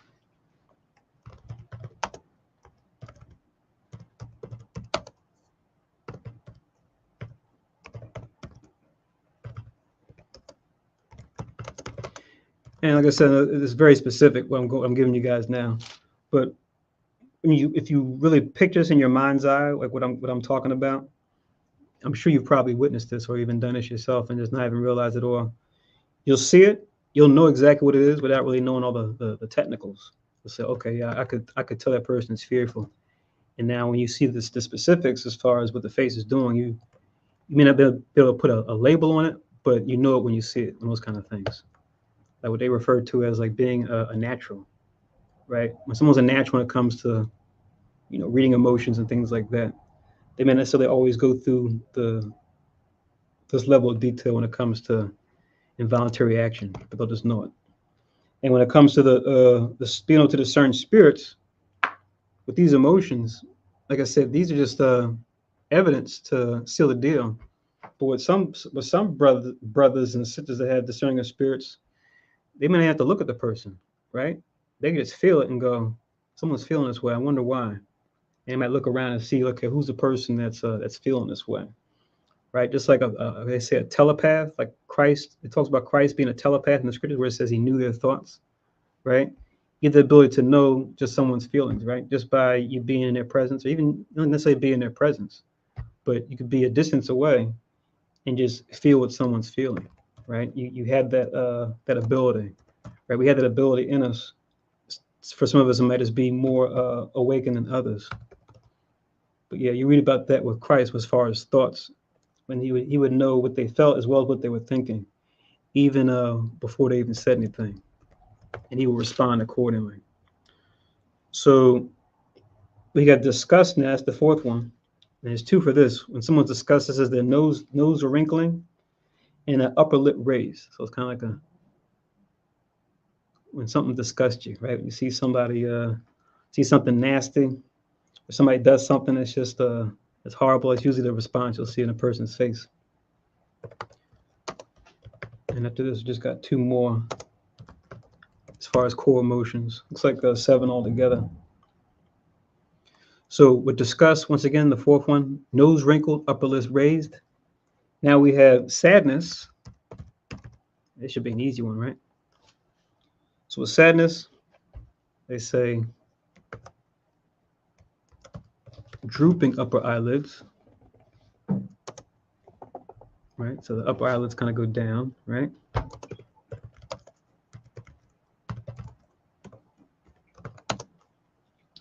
Losing focus in eyes, right? So usually a person may not look in one direction. They might kind of look around, right? Maybe not focus on one thing in particular because they're just distraught as far as the sadness, regardless of the cause, just the fact that they're sad. Then it says slightly pulling down of the lip corners as we get the, but you can have with anger too, but the top part of your face is going to be different when you're angry. But they both share that thing as far as the corners of the mouth. So slight pulling down of lip corners.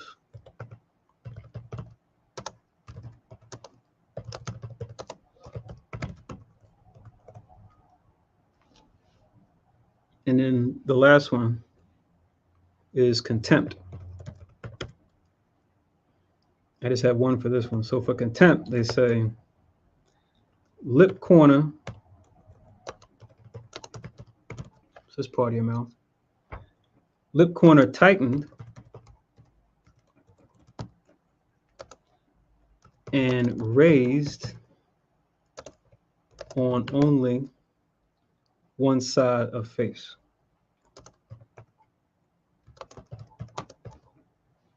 So that both sides of the mouth are kind of one side, just like right? Well, contempt is kind of like, you're not taking someone serious, right? You feel some kind of way about someone based on what they said or did, and now you have contempt for them, right? You don't expect anything positive or useful coming from this person. And let me see if I can copy it first and then save it. Save changes. Okay, so it should have went through. So if you just do a refresh on your browser, you'll see in the description there. I see in the chat, Mona Lisa smile. That's funny, right? Where she's just like, she's barely smiling. So those are the 7 they hone in on in particular. And it's funny because I haven't seen it, but there's like a kids movie, which a lot of times they have things for the whole family, not just for kids, but I think it's called Inside Out. If you guys ever heard of it? But they kind of in the movie go into someone's head. It's one of those Pixar movies where they go into someone's head and they have like a different character for each one of these emotions. They have one for like surprise, one for anger, one for happiness. When trying to figure out, I guess, what somebody's going through. Yeah, I think the movie's called Inside Out, where they kind of they personify each of these emotions, which once again are happiness, anger, surprise, fear, disgust, sadness, and contempt. But yeah, I updated the description for the video, and you'll see if you want to rewind the video, I put them there in the description for what we're talking about, so you can look at them later. While Kahan gives you all these characteristics that describe happiness, sadness, always take it with a grain of salt, because it's not, nothing that's 100%. That's why the scripture says, know those that labor among you. It takes time, to get to know first people, right? You got every now and then you might find some people who react to some of these things, but don't take it as something that is 100%, right? Know those that labor among you will never fail, because it through time, those that in close proximity that you work with, family members, people that you deal with, because you live in a society that mostly people have been taught to pretend, right? Sometimes people are sad, they're not showing that they're sad. They put up their best face forward. And next thing you know, this person had some issues and they sick or something like that, but they never show forth any feelings, or they were feeling bad or anything like that. Next thing you know, boom, so-and-so had a heart attack. Man, I didn't even see that coming. You always seem okay, always seem fine. You always are happy, seems happy. But society, condition people to pretend like everything is okay when everything is not okay. And so all these things, take it with a grain of salt. Know those that labor among you through times, how somebody really feels. Some people, when they comfortable with you, they'll be able to vibe with you and they'll be able to put their guards down, right? But in the face of society, they'll keep their face hard, like nothing's happening. Mm-hmm. Absolutely. And Lao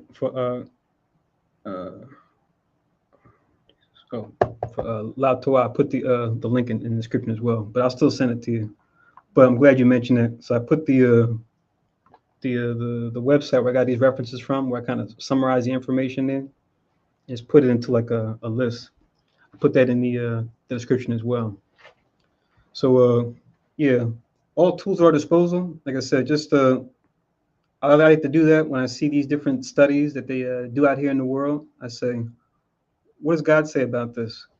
Where Esau might go into a finer detail to explain something, right? I was going to go into the scriptures to see where the Most High speak on this, right? When it comes to our understanding, because oftentimes what you'll find is what they can easily spend a book and a book of many pages on.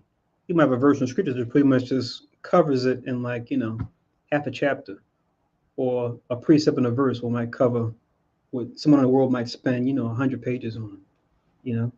So it just shows the blessing of the law, where once again it may be brief, it might be to the point, but it's complete in how the Most High laid it out, to where everything's not there, but what's there is enough for us to govern our everyday lives, right? And govern all types of affairs in society. And it's just one of those things that in the end should reinstill our faith in the Most High that much more, right? Because the way that Esau and the heathen that are with him will present it, and even some of our people that confide in Esau so much, they'll make it seem as though, oh, this is something that's newly discovered. This is something that we newly have come to understand through scientific study, through scientific method, and all this, that, and the third. You might have uncovered some things in the modern era as far as put a name on it, labeled it, what have you, right? But that understanding isn't necessarily new, right? Because the way they'll try to cast history is that everything started with the Greek Empire, and any nation that came before them didn't know. And we know that's not to be true. We know the Hamites had certain knowledge of things, right? Even things that Esau has lost. They try to copy what they did, right? And we know wisdom and knowledge that even we had as Israelites, going even back to our golden era, like with the times of David and Solomon and those that came, shortly after, during the times of Kings and Chronicles, right? There's a lot of things that we had going on as far as knowledge about, the creation, as well as, people and things like that. But they become lost due to our transgression, due to our sins, right? The Most High was able to show Solomon things, even without him having to go to and fro in the earth and being a man in the field like our brother Esau. The Most High has showed him certain things. So the Most High through the Spirit can show us things, right? That we just know without, putting a label on it or saying we got peer reviewed research that we did on a certain topic. Most High just puts it on us through the Spirit. Boom. Now you know how this works. Now you know how that works, right? The ultimate message being, all knowledge, wisdom comes from the Most High, right? Even this foolish worldly wisdom that's like an attempt to remix God's wisdom. But we always prioritize the tree of life, which refers to God's direct wisdom when it comes to anything. And anyone else has an understanding or a doctrine or revelation or an interpretation that's out there, put it to the test. See what the word says, right? Measure against the scriptures and see if it either supports the scriptures or if it attempts to go against it.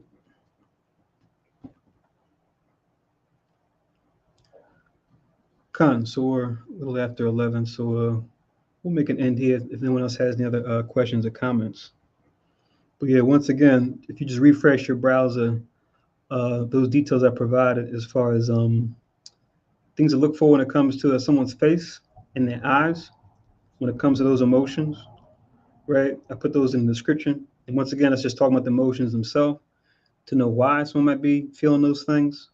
That's where the laws come in. That's where 2 or 3 witnesses come in, right? That's where, like Khan quoted, know those the labor among you come in, right? All the laws need to be in play when it comes to discerning matters. This is more so just talking about just the aspect of, a person's body language. Because remember, people can be surprised for all types of reasons. People can be nervous for all types of reasons, Just because someone's nervous doesn't necessarily mean that they're guilty, right, of a crime.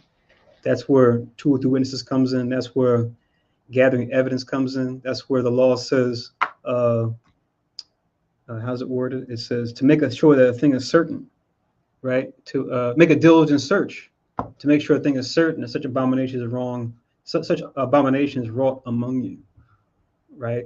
Which means you just can't go off of hearsay or go off of one little thing that somebody might have said or did as far as a gesture. And even in the world, they'll tell you that, right? When it comes to dealing with these things and, looking at different cues. But we know it's a thing because Solomon spoke on it. And, that's where, the Greek seeking after wisdom can be good because it might provide a bit more detail on something that the Most High already told us. It's just when the Greeks seek after wisdom and try to claim things that go against God's word, that's where we hit the brakes and say, all right, we're not going to deal with that because now they're trying to say something that goes against God's word now, right? So that's where we say, all right, enough of that, and then have to question that person and what they're into. I see a hand on. It's like know those that labor amongst you is very good because you identify patterns, right? Patterns and is something that is repeated and over time is ingrained and it's that person. You know that person is known for this, unless something drastic happened and the person changes. Then you would know, it's man, I used to do this, man. I was stuck on doing this and I changed. It will tell you that. But the patterns never fail because it's a habit that's like built in. So you know they always gonna be doing that. I know so and so, yeah, he's gonna be doing that. So and so is good for that. So and so, yeah, he might be doing that. Knowing him, dealing with him, knowing him, he might be doing this, he might be doing that. The patterns always things. Right. That's kind of what we were touching on earlier about the card game and people having tells, right? They're just unique to them, right? They always scratch their head or scratch their nose or rub their shoulder or something like that when you play a game with them. In this case, poker. You say, "Oh, I know when they do this, that means his hand's probably not that strong." From playing with him or her before, right? What you're talking about as far as like patterns in folks' behavior. So yeah, you'll see the employed in the world. You see that with what do you call it? Law enforcement. We're talking about the FBI, regular police, CIA, right? They'll study patterns of people that are like what they call persons of interest. To look at their going out and coming in, right? Monitor them as far as their phone usage, where they travel to, use that to build a dossier on them, right? To say, okay, is this what this person's into? This is where this person's been at these last 24 hours, 48 hours, 72 hours. And they'll use it for their purpose. But we have that for our purpose when we're trying to help raise up Israel, right? Help to heal the people, right? So the act itself isn't evil. It's more of a, like we've been talking about, the more information, the better. To know not just what someone's doing or saying, but why they're saying and doing it. And having the scriptures being our motivation behind why we're doing it, to help raise the body, to help heal the nation, to make the body of Christ full, as opposed to just trying to maintain control, maintain your government, maintain, control over the people through, these emotions that we talked about, to keep them in surprise, keep them in fear, keep them eating out of your hand, right? Using them for more destructive, nefarious purpose. Like you mentioned, right? That's why their investigation usually takes time. They say they got time because they monitoring to see, the pattern that you've been doing, how long it goes. They say, okay, now I got evidence. That's what he does. Right? I got evidence. That's why when they lack evidence, they take time to study the person. Right? The biometric data, like you mentioned, all these things, those are the things that they use, showing that, they study pattern just like knowing those that live among you, except they do it on a covert operation just to study people, to get you on whatever investigation that they run on. Mm-hmm. Absolutely. So any other questions or comments before we close out?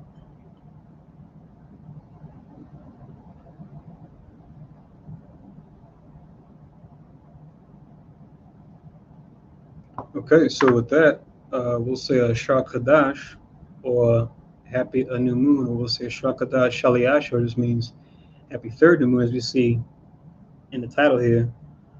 Uh, Most High's will, you guys enjoy your new moon, and then we'll talk to each other in the Friday class, which will be tomorrow evening, which we'll do over Zoom, which I'll present here so you guys can see it that are still with us. So this is the Zoom link if you don't know it already. All right. So Tuesdays and Fridays from 7 to 10 p.m., which is what we have right here. Our class times with the teleconference number as well as the conference code. And just feel free to rewind the video right before we do the closing prayers to see all the information again. And here's our address where donations can be sent.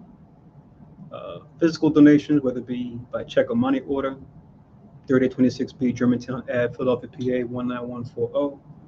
And also electronically, they can be submitted online at paypal.me/HYK12. All right. So I think that covers everything. So now let's do the closing prayers now. So once again, Sharkadah, Shaliasha, Yasharella, or happy third new moon, Israel.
Barakati Yahweh, Ba'ashim Yahweh Shai, Asherana Tanah, Par Yagapin, Tuada Aman. La Yahweh, Ba'ashim Yahweh Shai, Yasher Allah.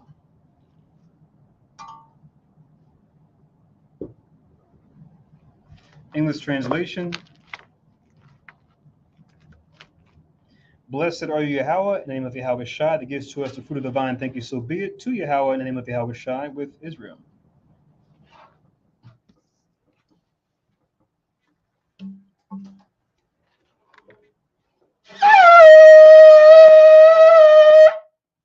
I Magua, Panway Rostam, stand and face Jerusalem.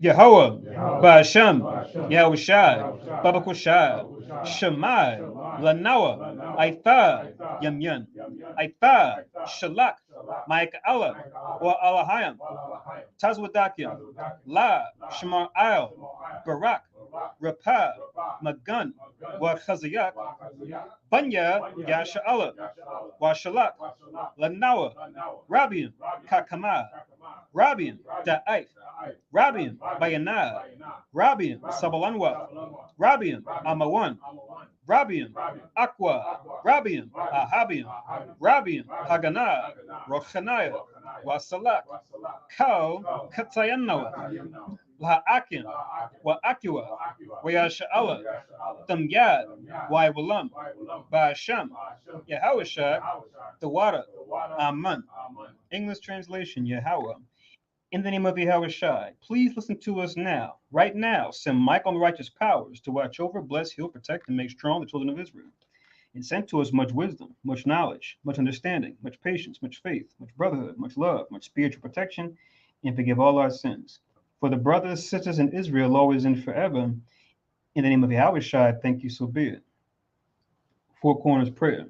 Yahweh, Ba'asham, Yahweh Shai, Barak Nawa, Wayasha Allah, Wabat Yasaparim, Shema, Yasharallah, Yahweh, Allahoi Nawa, Yahweh, Achai. English translation, we say Yahweh, in the name of Yahweh Shai, bless us in Israel in the house of books. Then we said, Hear, O Israel, Lord our God is one Lord. Prayer for the food. Yahweh, Gadawo, Basham, Adawanya, Yahweh Shai, Babakushai, Barak, Makau, Yanawa, Shatayawa, Yanawa, Yayan, Yanawa, Lacham, Yanawa, Shakara, Yanawa, Zakhar, Salah. Hayarak, Kadash, Basham, Yahusha, Thawada, Aman. All right. Once again, we'll say Shar Kadash Shaliyasha, happy third new moon, Yasharala, Israel. Enjoy the day, enjoy the feast, keep it as holy as possible. And most as we'll talk to everybody in the Friday class. Next. Shalom wa Laila Tuwa.